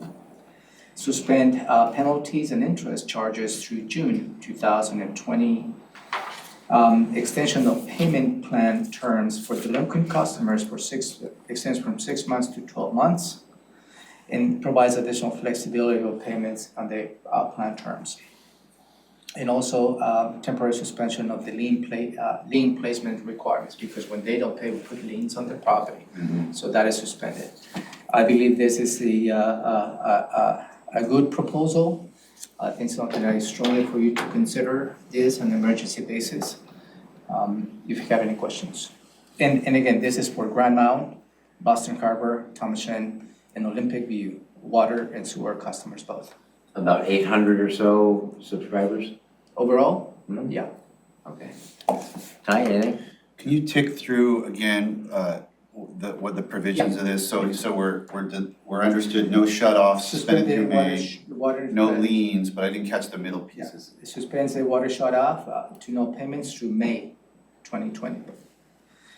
Suspend of penalty and interest charges through June 2020. Extension of payment plans terms for delinquent customers that goes from 6 to 12 months. That's an extension of 6 months. and also provides additional flexibility to work with the payment plan. And also addresses a temporary suspension or placement liens on those properties who have delinquent accounts. Go ahead. Anything? No. I love it. So I will bring these items as soon as feasible. I know there's an urgency from staff at this point, maybe this Thursday when you have your commissioners check in, I can go that item depending on. And Jennifer has apparently worked with you, Robin, on this topic. And I'm understanding, even though we're suspending any late fees and charges and such and interest, that's stuff we haven't even budgeted for. And we don't count that as income, revenue, right?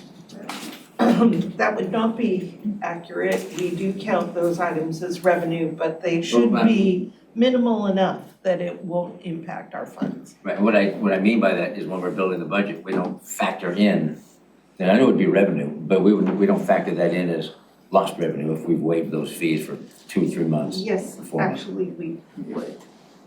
But it is lost revenue. Where And is lost? we do factor that in when we build our budget. But Delinquencies? Any penalties that are collected, we have an estimate for that. And Oh. in fact, at the end of the fiscal year, we accrue those amounts like we do in any other fund. Wow. So this is lost revenue, but we think that it's the right thing to do. And it's such a small amount, it's not gonna harm these funds. It is the right thing to do. So the intent of this proposal for you to consider is to give flexibility to the ratepayers. The intent is not to provide the services for free. That is not the intent. Maybe that some accounts may become delinquent. And at that point, we just bring those accounts as a normal collection process that we have later on. And at some point, if we are not able to collect, you have retired that debt and we absorb that as a loss. So there is a couple of steps. So this legislation before you does not allow a ratepayer to use the services for free. It gives flexibility to ratepayers to pay down the road. Defer down the road. Yeah, Gives them longer So to pay. that is really the key element of this thing. And Jennifer's here, if you'd like to ask any questions related to this proposal. Any questions? No. Any questions? No, that's what I was looking for. That's why I asked you to repeat the list, because I want to make sure, it's not that we're saying don't pay your utility bill. We're giving an opportunity for people that are really in hardship to be flexible. You just think of flexibility because you're not subsidizing, and that is important. Right. It is not a subsidy. Got it, thank you, no questions? All right, Can we ask Jennifer, since she's in the room, about the 2 extensions of the solid waste contracts? might as well come up to the table, in the middle by nobody. No, a softball question. I just want to, since Softball. you're here, I want to eyeball you and just have you tell me that you're comfortable with the extensions that have been negotiated and it's in the best interest of the county to do that. Yes, Okay. I am comfortable with it. I think that the assistance that I got from the board to be flexible on the term helped in our negotiating. Good, thank So I you thank you for that. thank you for moving that to the finish line. Yep, thank you. So with that, you can leave now. Are you here for other item? And any other questions when it gets to the item of the Waste and Recovery Center? Maybe since she's here, you'd like to have a conversation with the solid waste facilities closures? Just to, for Jennifer to. We finished this agenda anyway, right? Yeah, finish that agenda. That's item number 5 under commissioners' items. Oh, wait a minute, under commissioner item. Commissioner Oh, items, man. item number 5. That's public testimony. 4, Oh, I'm sorry. solid waste facilities, okay. Yes, let's do that now, just bring it out. So let me frame it and maybe Jennifer can fill the gaps and maybe you can ask some questions. Last week, the department and the county was put in the position to restrict or reduce the services that we provide at the Waste Recovery Center, as well as the 2 locations down south in South County. The result of that is we stopped receiving self-haul. So we closed all the 2 satellite locations, and the Waste Recovery Center only receiving commercial hauling, where those customers in Thurston County were not receiving commercial hauling from outside of the county. Mhm. That's not what it is. The reason for that is really just the result of this emergency. And the result of the emergency, as a result of the governor's placing an order of those individuals who perhaps may be a certain age and also maybe considers a high risk based on the personal health issues, they need to self-quarantine. That put us in the position really to assess what we have, because out of the 14 staff, the managers, Is now joining the conference. the Waste and Recovery Center, as well as the 2 southern locations, 10 meets that criteria. So that left us with only 4 individuals. So that puts it in a very extremely precarious position as to how we can provide the services. So the actions that we as a county took to restrict that until April 9th, I believe, is the lack of resources that we don't have at this point. But that's the framing of this. Jennifer, please. Sure, I mean, that's extremely accurate. 10 of our 14 Toll House staff are in a high-risk category, and so they are self-quarantining for 14 days. And this is Jennifer Walker. Oh, sorry, Jennifer Walker, Public Works Director. So they are self-quarantining for 14 days. We are looking at putting a plan together for how we, when we open up self-haul again, what that looks like. We know that at our Rainier and Rochester drop box facilities, those sites are so small. We usually have 2 staff per site. They cannot practice social distancing within the facility. It is not large enough to do that. And so I've tasked my group with looking at what alternatives do we have, what else can we do. With the assistance of facilities, we are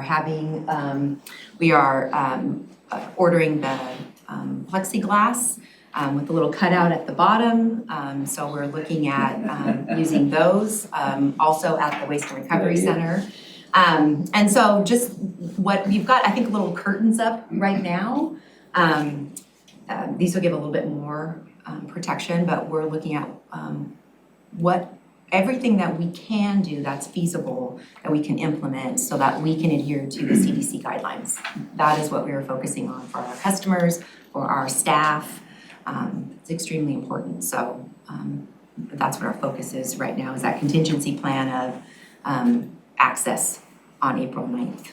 And then tasked my managers with looking at what happens if staffing gets reduced. What does that look like? Do we do self-haul on a shorter period of time? Is it just a couple of days a week? Right now, when it is open, it's 7 days a week at the Waste and Recovery Center. That's recycling, that's the Hazo House. Each of the drop box facilities is open 3 days a week.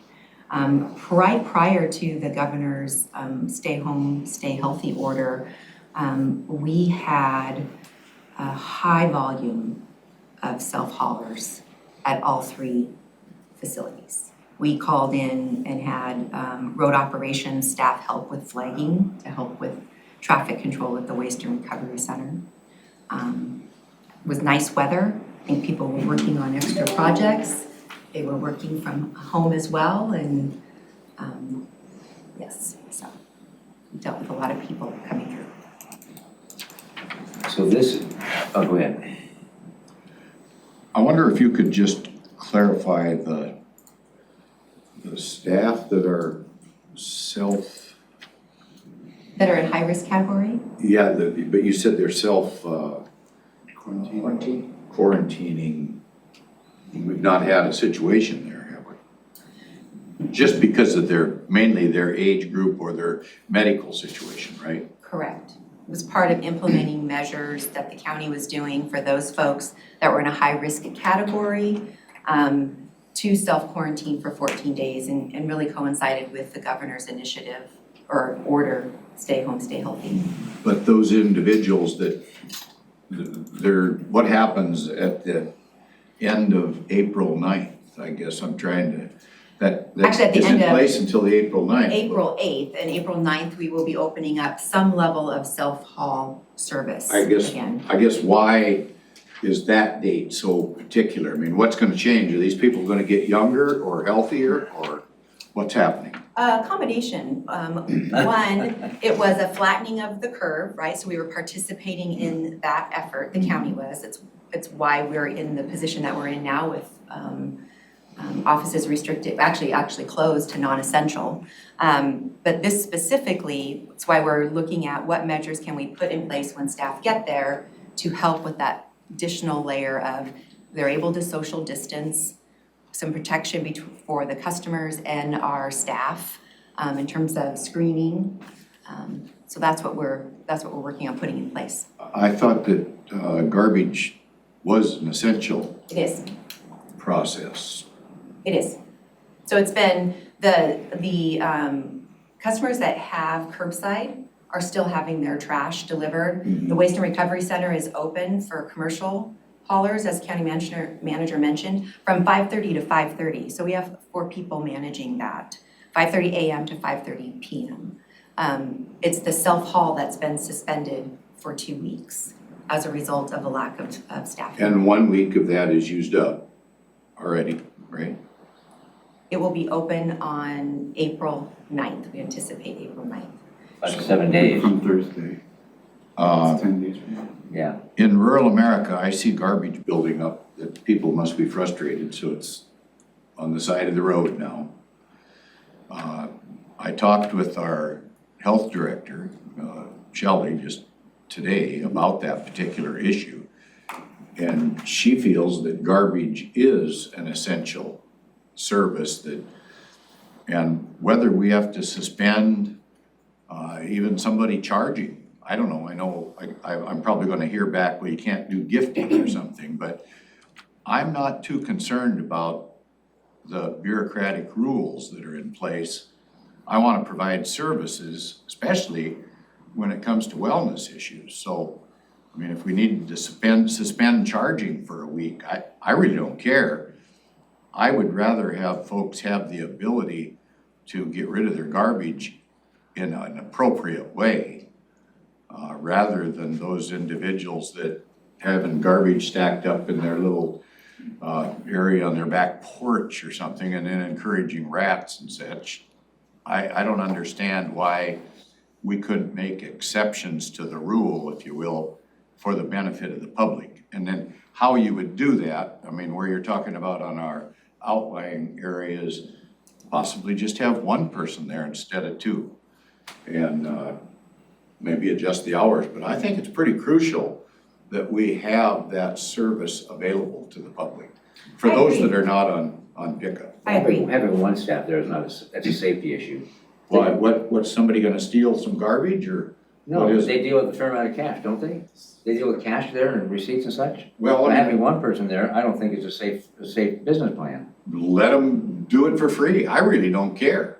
I just think it's position that- important that we provide a service. I agree. I don't think the board and the emergency declaration have the ability to forego fees. I like.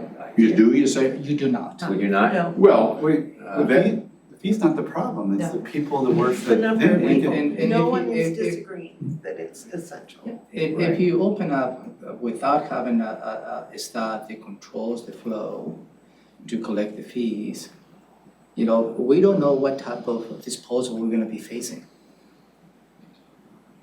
Be inundated, Hazard materials, and construction sites. I strongly encourage the board not to get into that position. And I don't disagree with your perspective, Commissioner. It is essential, and what we have done is reduce based on the limitations that we have. right. And we're planning, and this is probably week and a half of impacts to those individuals who have self-haul, a week and a half. Most of the services, garbage collections every 2 weeks in the county. In the rural areas, those can only open 2 and 3 days a week? 3. 3 days a week? Offset each other? No, they, Overlap each more. of them is open with Saturday and Sunday, and one is open on Friday, and the other is open, I think, on Tuesday. Okay, I'm still trying to I get that. Wrestle It's kind of with- minimal. Go ahead. with what changes on the 9th.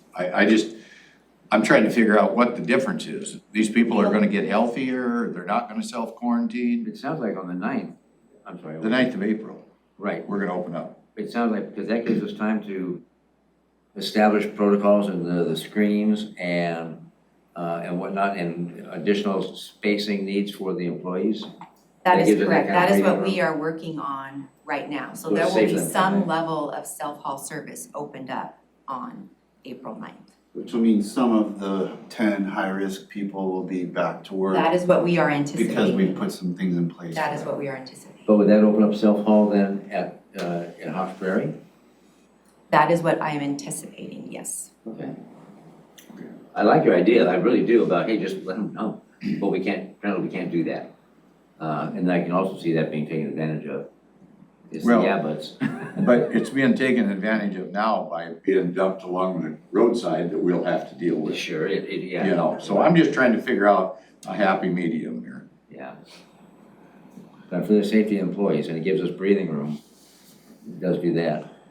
Well, I just asked Ramiro about just letting the public, I don't know how messaging's going out, about the closures, but just letting the public know that it's not that we're saying that this isn't an essential service or that this isn't important. Correct. It's about the particular structure of our staffing Correct. being, and so I just want people to know, if there's a way to let people know that, hey, we're not trying to create hazard for you, or, hazard or a problem for you, stack of hardship for garbage. them. Hardships was the word I was looking Yep. for.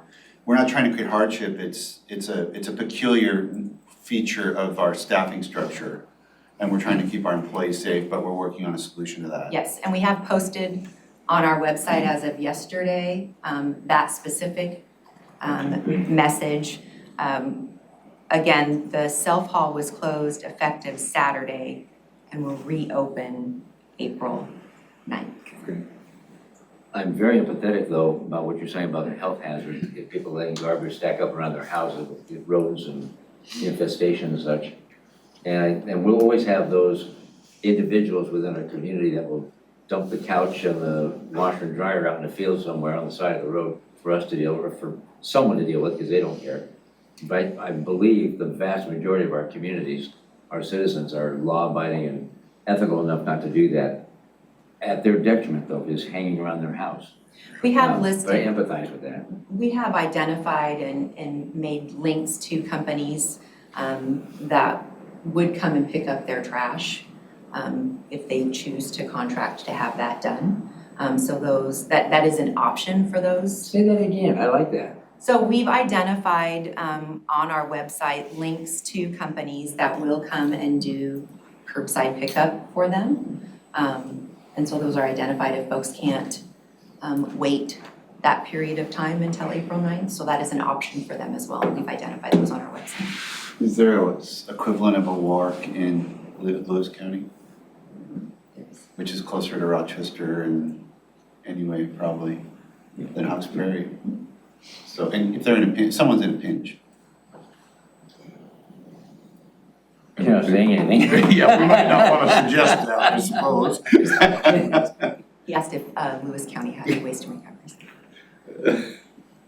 That was pretty funny, okay. And some other counties are restricting the flow as well. For instance, I know that Mason County is only for residents of Mason County. Right. So there's a lot of restrictions. I was gonna ask you what- Kitsap County has Has closed down it's now self-haul Thurston for a while. County and alone, and we understand our obligation, but also we have so much restrictions with this emergency. And we will continue to look for ways to continue to provide the services to our citizens. And that will continue to be our objective. Who shut down also, self-haul? Kitsap County, and they're working on their facility access plan. Okay, so we can't Snohomish do that. County has limited self-haul. But lots of, all of us recognize it's an essential service. Do you know, Jennifer, if Lewis County has a residency requirement? I do not. Okay. I don't know. Someone's gonna find out, yeah, I'm sure. Anything further? Anything? No. Thank you very much. Thank you. Press that off the list. So we're done with the agenda for April 7th. Yes. And that meeting will be canceled. Proclamations and awards. National Service Recognition Day for the 7th. Sarah Williams, we're gonna mail this to Sarah, I understand. Yeah, if you don't have any comments with this proclamation, we'll circulate for signatures and we just mail them with a letter. Got it, we see this before, okay, thank you. Proclamations and awards, got that, advisory boards and commissions. Angela White for Pack Mountain. Oh, Ty wanted to review this, We already dealt with this, I so find. that's done. Is now joining the conference. Didn't we already actually do this last week, or Yeah, we we're doing it Yeah, today? nothing has changed. And in fact, some items are already on the Okay. So we'll move away from that, unless is there any discussion on any of these? Okay. PIO check-in? Good morning, Commissioners. Good Not a lot to report, just continuing Brian. excuse me. Brian Dominique, Public Information Officer with Thurston County. Not a lot to report today, we're just continuing providing information to the public about the COVID-19 response, monitoring social media, and just trying to keep the public informed as much as possible. And then, trying to continue to keep staff informed. We're continuing to put out our monthly newsletter, and we're continuing to do our news clippings every Monday and Friday. So trying to keep internal staff informed as well. And I understand we got our articles into you for the Insider. Yes, all three commissioners have their articles in, they're all very good, so. Good job. Good, okay. Anything for Brian? No, sir. Anything for Brian? No. Brian, thank you very much. Legislative update, nothing? All right. Let's get into our briefing and public hearing decisions pending now. So item number 1 for your consideration is the procurement policy services contract. You review this item. And this is for the financial services to secure the services of actuary not to exceed $20,000. As you may recall, this particular item, they went through the MRSC. They only had 2 vendors, qualified vendors. And the procurement policy requires to have 3 vendors. So this request is to allow financial services go and explore with the only 2 vendors to get those services. Okay, questions? No, sir. Anything? So make a motion. Okay. I'll move to waive the requirements of the Thurston County procurement policy and approve a contract Is now joining the conference. with a financial services actuary not to exceed $20,000 and authorize the Thurston County Auditor, Mary Hall, to sign the contract for the period of 2021 and 2022. Second. So it's been moved and seconded to waive the requirements of the Thurston County procurement policy. Any further discussion? No, sir. Nope. All in favor say aye. Aye. Aye. Aye, that motion carries. Item number 2, Commissioners, is for your considerations to appoint Ms. Elaine Taylor to the Thurston County Historic Commission for District 2 with the end date of her term of May 30th, 2022. I move to approve the appointment of Elaine Taylor to the Thurston County Historic Commission District 2 with the term end date of May 30th, 2022. Second. It's been moved and seconded to appoint Elaine Taylor to the Thurston County Historic Commission. Any discussion on that for District 2? No, sir. Nope. Okay, all in favor say aye. Aye. Aye. Aye, the motion carries. Commissioners, for your consideration, item number 3 is to consider the reappointment of Mr. Joe Hanna to the Agriculture Advisory Committee for the term of October 31st, 2019 through October 31st, 2021. I move to approve the reappointment of Joe Hannon to the Agriculture Advisory Committee for the term of October 31st, 2019 to October 31st, 2021. Second. It's been moved and seconded to approve the reappointment of Joe Hanna to the Agricultural Advisory Committee. Any discussion? No, sir. Nope. All in favor say aye. Aye. That motion carries. Item number 4 for your consideration is establishing a position on the environmental health specialist number 1 with an end date of December 31st, 2022. This is a grant-funded position. And this is just to keep up with some of the, I believe, the Henderson area implementation plan.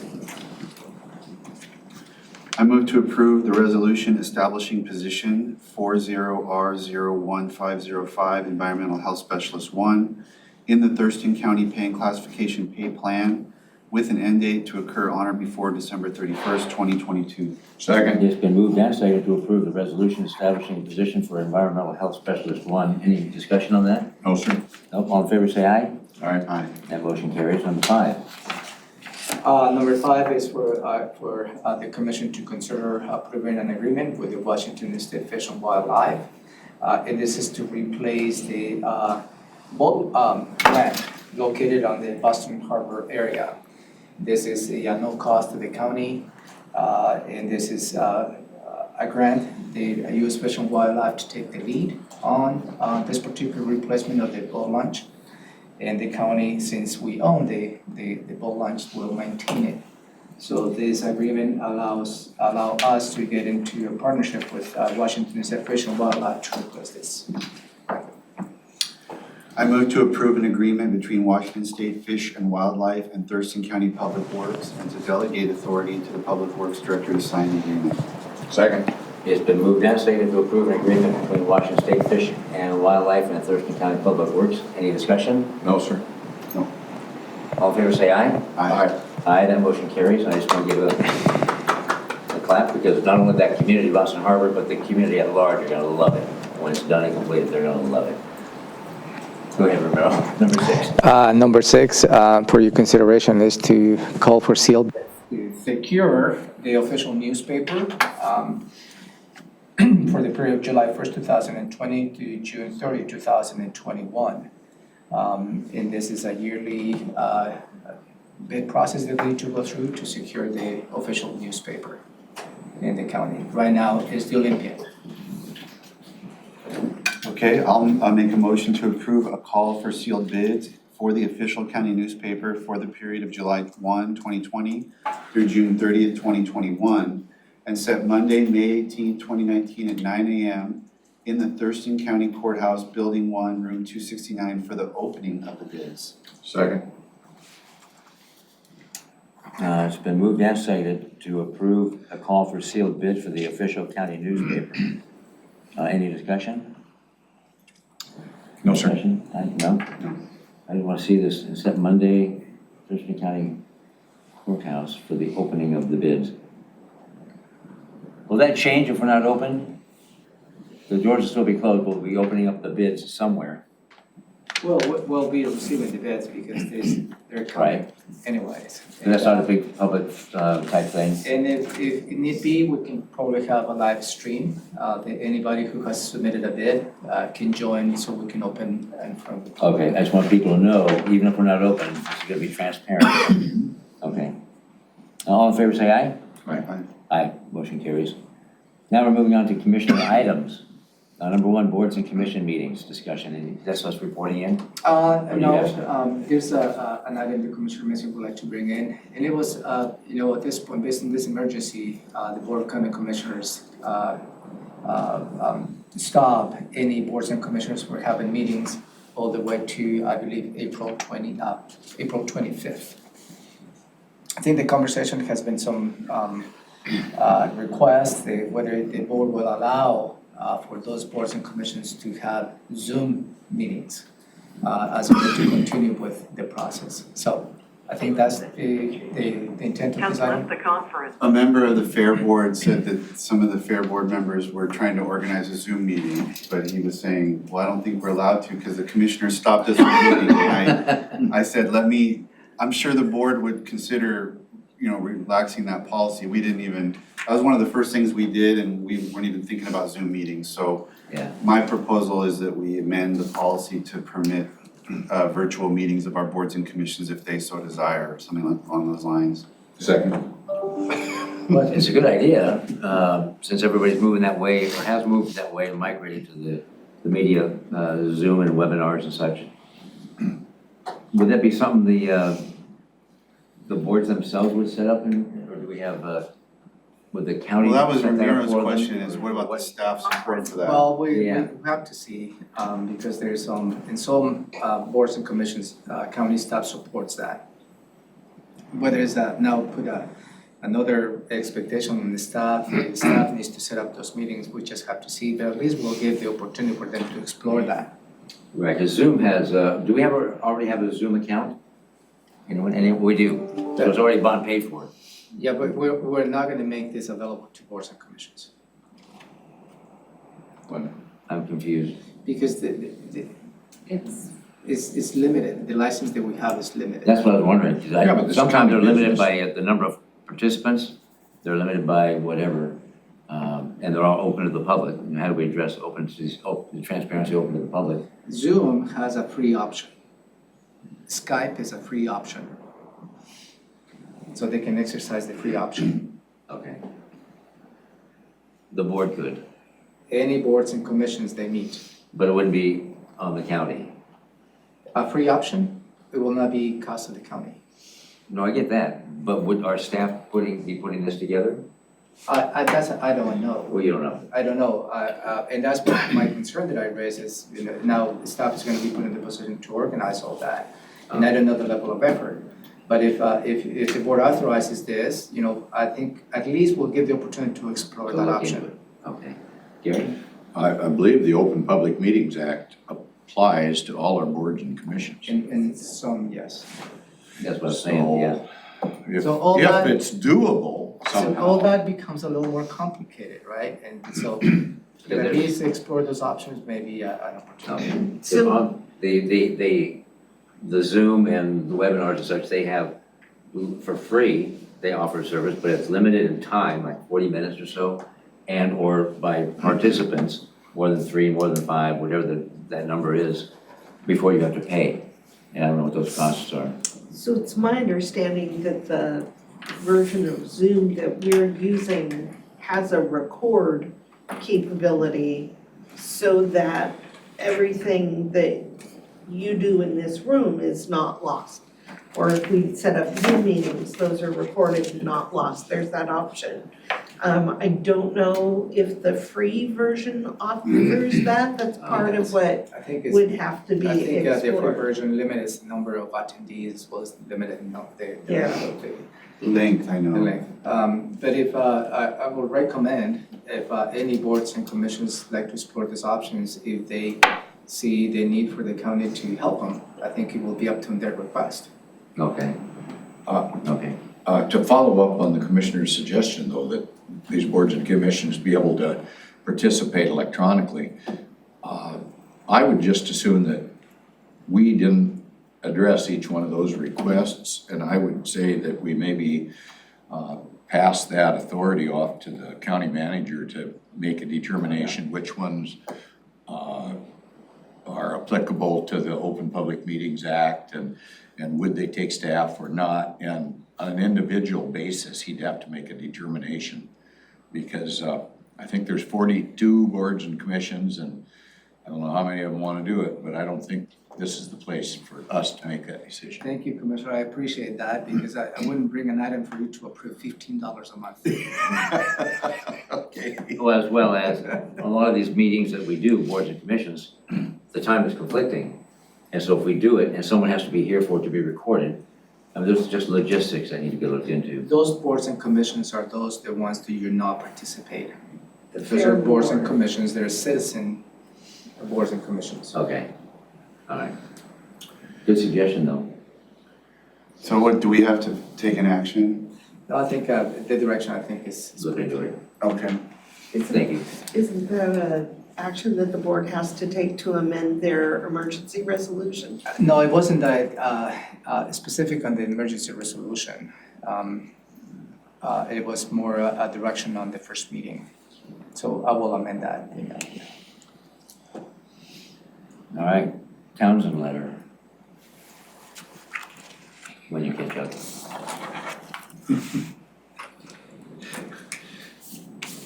Say Batman, get with it. Yeah. No, biosolids, what's his name? Biosolids. The Dark Knight? Deadpool. Deadpool. I was close. Sure. Let's go with that. So, Commissioners, over, I think 10 days ago, we received a letter from Mr. and Mrs. Townsend, I believe, yeah, Patrick and Catherine Townsend. And this is related to a shellfish guy dog farm operation.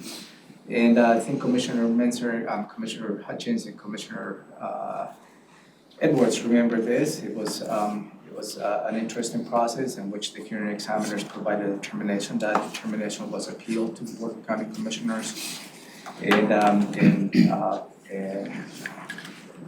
the board at that time concurred with the determinations of the hearing examiners. So as a result, this business continue on and start implementing. So within the I don't remember it for the record. You don't? I was not here. You were not here. So fast forward, the hearing examiners provided a lot of conditions to the permit. There are many, there's a long letter on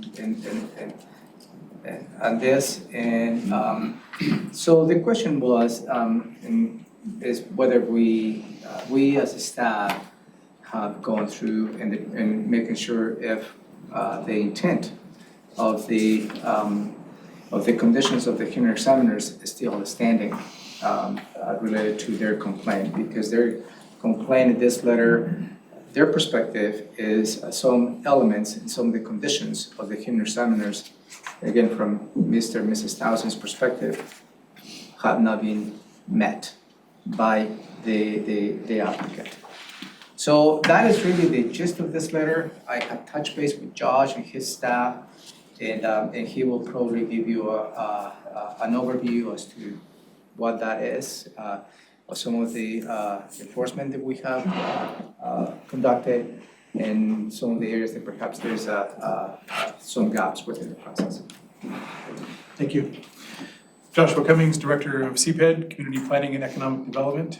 So that was a great overview. We did receive that letter 10 days ago also within CPED, the same one that the Board of County Commissioners received from the Townsends. And as with all information that we receive from citizens, we take it seriously. And so we did our due diligence to go through the details that are outlined in the letter. No going back before receiving the letter from the level of technical expertise that our 2 compliance officers have within CPED to cover the entire county. Our perspective was that the conditions of the permit from the hearings examiner were being met. But upon receipt of the letter, our team did their due diligence and has connected with Army Corps of Engineers. We're awaiting formal input from Army Corps of Engineers, who has a higher level of expertise than our 2 compliance officers do. And so if there are portions of the Townsend's letter where the applicant is not meeting the criteria of the items that were provided, we'll take the next enforceable action. We're also trying to consider whose action of enforcement is it. If it's a federal law that's being violated within the conditions of the permit, what level of support does Army Corps of Engineers provide to the county in terms of compliance and enforcement? At this point, unclear. So the first step is to hear from Army Corps whether or not there is a violation of the conditions of the permit. And then the second step is to consider how those potential violations might be enforced. So in process, and we appreciate the input from the citizens. I have questions. Yeah, go ahead. I do. Just a comment, quick comment. I don't know all the particulars about this, although I was here. I was not involved in that particular decision because I was recused upon request from that particular decision.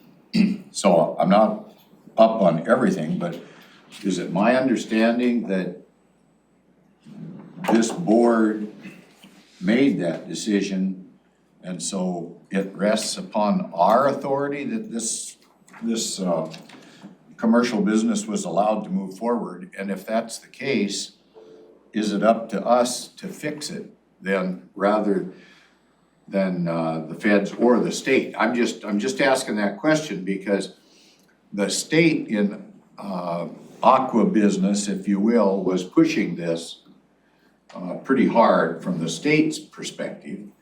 And I do not know what the arrangement was on the federal end of it. Apparently you've talked to some folks about that.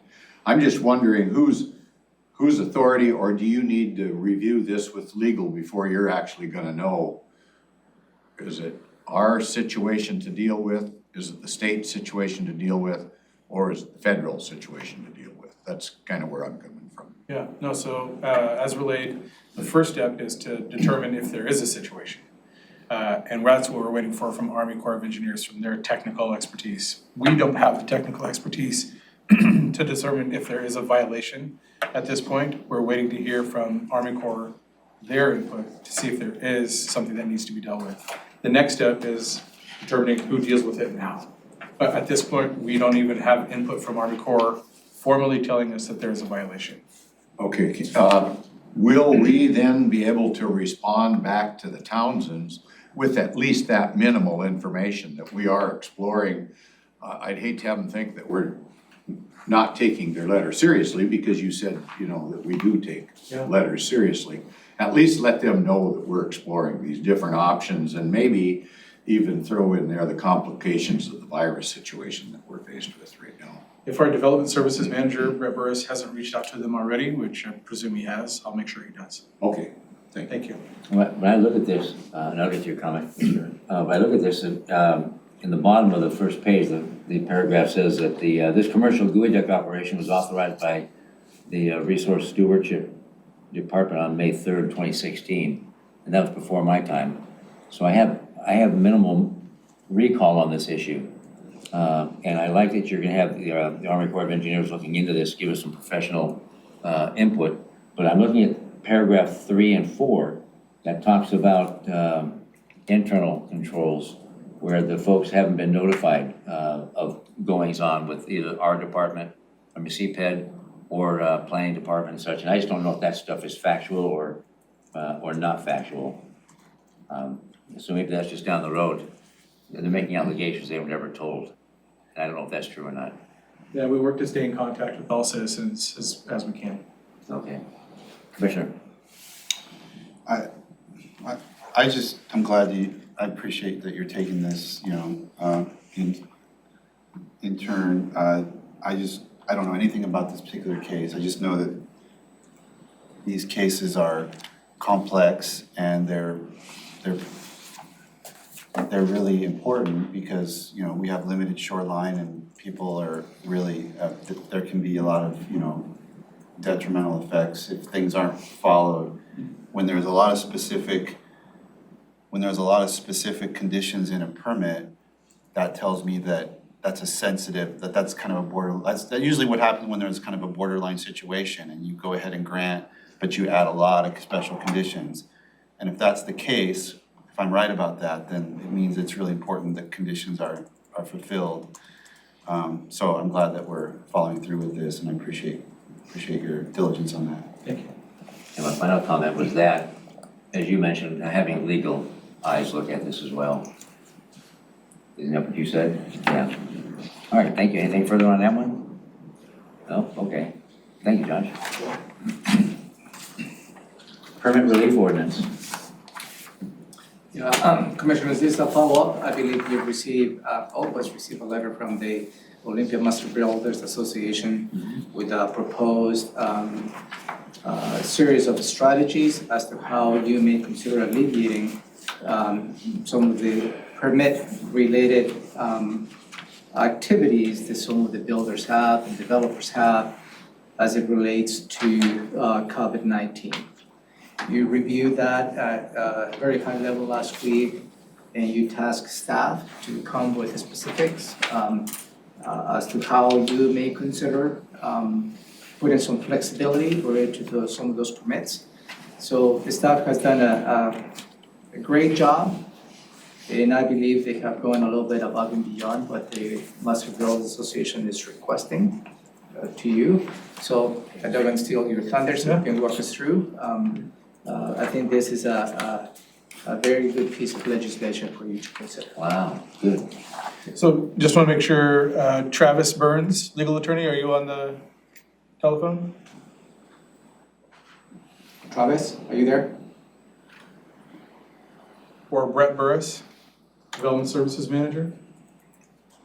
Brett, are you there? Brett Burris Okay. is here. Yeah, Brett is there. Okay. So, thank you for the introduction, County Manager Chavez.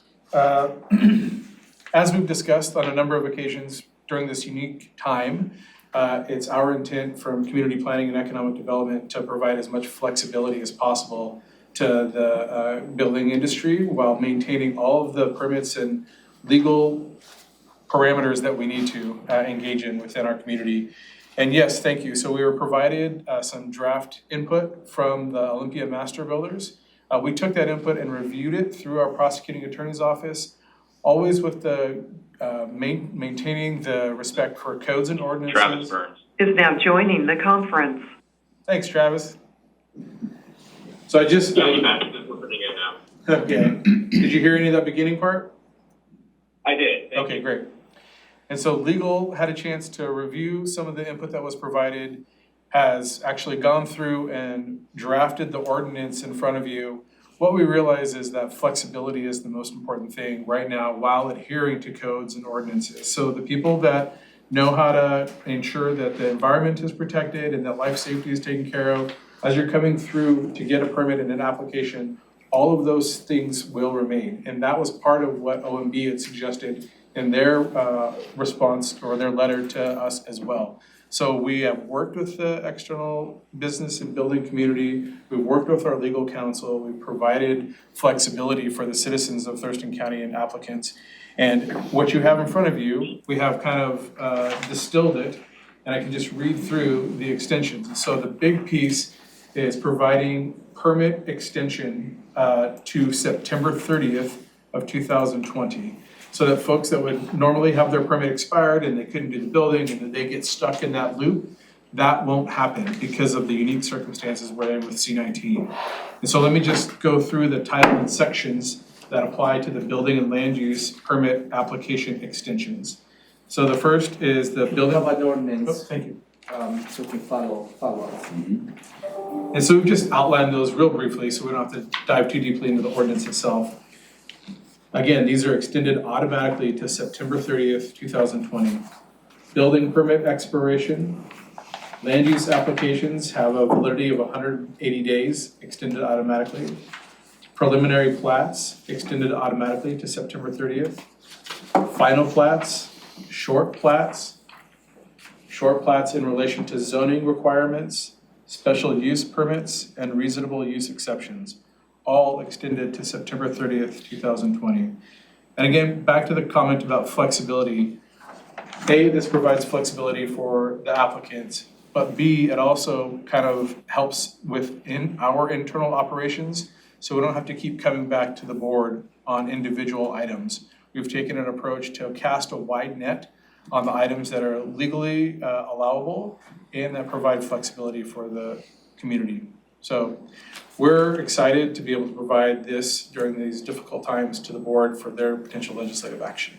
And the Olympia Master Builders was requesting an extension of those permits that you listed through July 30, 2020.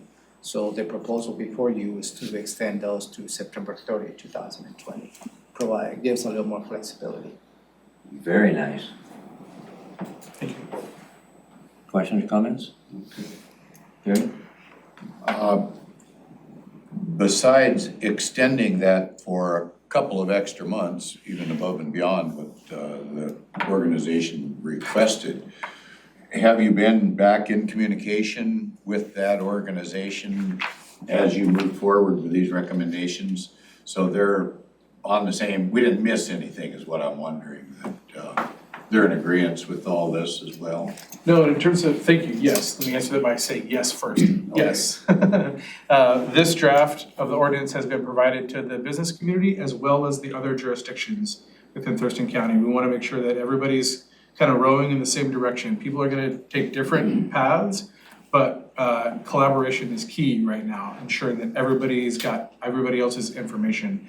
I also maybe address, there are other items that OMB listed within their letter to the Board of County Commissioners the first big step was this extension of permits. And then we are still looking at the other items, the bulleted portions. But we want to get on this as quickly as possible to ensure economic security.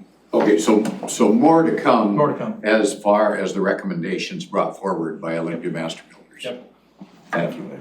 If and when we approve this, and I just think this is masterful, it would be effective what day? Because this actually spells out March 20, 2020, and I don't know if we're going retroactive, even though we, what's the intent? Yeah, I believe we did write it to be retroactive and as reviewed by our legal counsel. Maybe Travis, would you like to jump in on that question?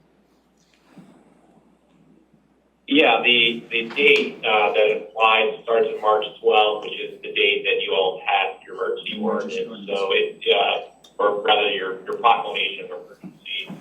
So we felt that, typically retroactive legislation doesn't always work, but in this scenario, to clarify where these things are going back to March 12th, we thought was reasonable and consistent. And I should mention that we are also coordinating, to the extent other departments are considering other kinds of legislation that would be lenient.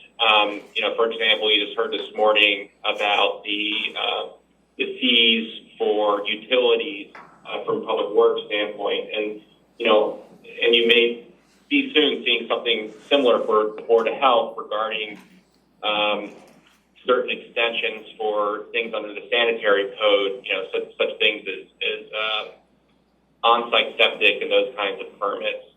So I just want you all to know that we're all kind of looking at the breadth of this and trying to maintain consistency as the county continues to consider these types of emergency actions to cover some transparency in terms of where permitting, generally not just land use, but across the board, how that will be handled by staff in the various departments. And just to, Commissioner Edwards, you mentioned the letter as a whole. I also want to comment that, the first thing we did with staff was sit down at those requests from OMB's letter and identify those items that we felt needed to be addressed by legislation. And it's our view that this ordinance covers those things to address the request from OMB, and that the other items within that letter can either be resolved or addressed through our regular course of action under the code or through policy as the board and the department continue to consider measures to make things more lenient for applicants in this, next upcoming couple. Thank you. Thank you. So just to reiterate Travis's point, back to the communication and collaboration, external with the building community and the other jurisdictions, internal with the other departments, public health, public works. As Travis stated, this is for building and land use. There are other items that cover public health and public works that will come to you separately. I like this from the standpoint of there are sufficient number of people out there that will point fingers and say you should, and why didn't you? But we have an organization that is coming with some great suggestions, very good ideas and suggestions to keep people employed, to keep the ball moving down the road, keep our economic engine going. So I applaud them for that. But I really applaud your staff as well to not only dig into the meat of this, but then to amplify it as well and build upon that. So thank you and your staff very much. Yes, sir. I'm sure the OMB letter also went to the cities. Do we know if they're taking action to extend permits? I'm not sure what OMB provided to the cities. I can't speak to that. We haven't heard anything. But I do, about the letters from OMB to cities, I'm not aware. About the cities taking any action to... But I do know that the cities are taking their individual actions accordingly. Some are taking different paths and looking at each of the items specifically. Some are extending a portion. And so everybody's evolving, but we're all sharing all that information. Okay. Just in case. Commissioner, you have something, Gary? No, I want to make sure I'm consistent in regulatory reduction to keep our economic engine going, and I want to commend you for taking this first step. Look forward to more in the future, because this is an organization that knows what they're doing. And I tend to believe they'll do it right without micromanaging them at all times. And that might come up later as this situation with the virus continues. So thank you. Thank you, Commissioner. I, appreciate the external input provided from OMB. Also want to commend our legal counsel internally and our staff internally, because they know the codes and ordinances, and adhering to code and ordinances while receiving external input is paramount. And I think that we've done a good job collaborating and finding that path forward. And also, I'd really like to commend staff and how quickly, in legal counsel, how quickly they have looked at the opportunities within the code and coming to you with a draft ordinance. This has been a tremendous amount of work behind the scenes, literally in weeks worth. It's uplifting, it really is. And really to come up with a legislation from everywhere that you see in the county, for you to consider relieving some of the pressures of this emergency to our citizens. I applaud to each one of you, because they have worked so hard really in the last few days to come up with some options for it. Yes, it's beautiful. Yeah, thank you very much. So with your concurrence, I will bring this item for your final consideration Tuesday morning. Tuesday, okay. You might have other things by Tuesday that to get in place to work on them too. Good. True that. All right, thank you. And staff is here for that too. Thank you very much.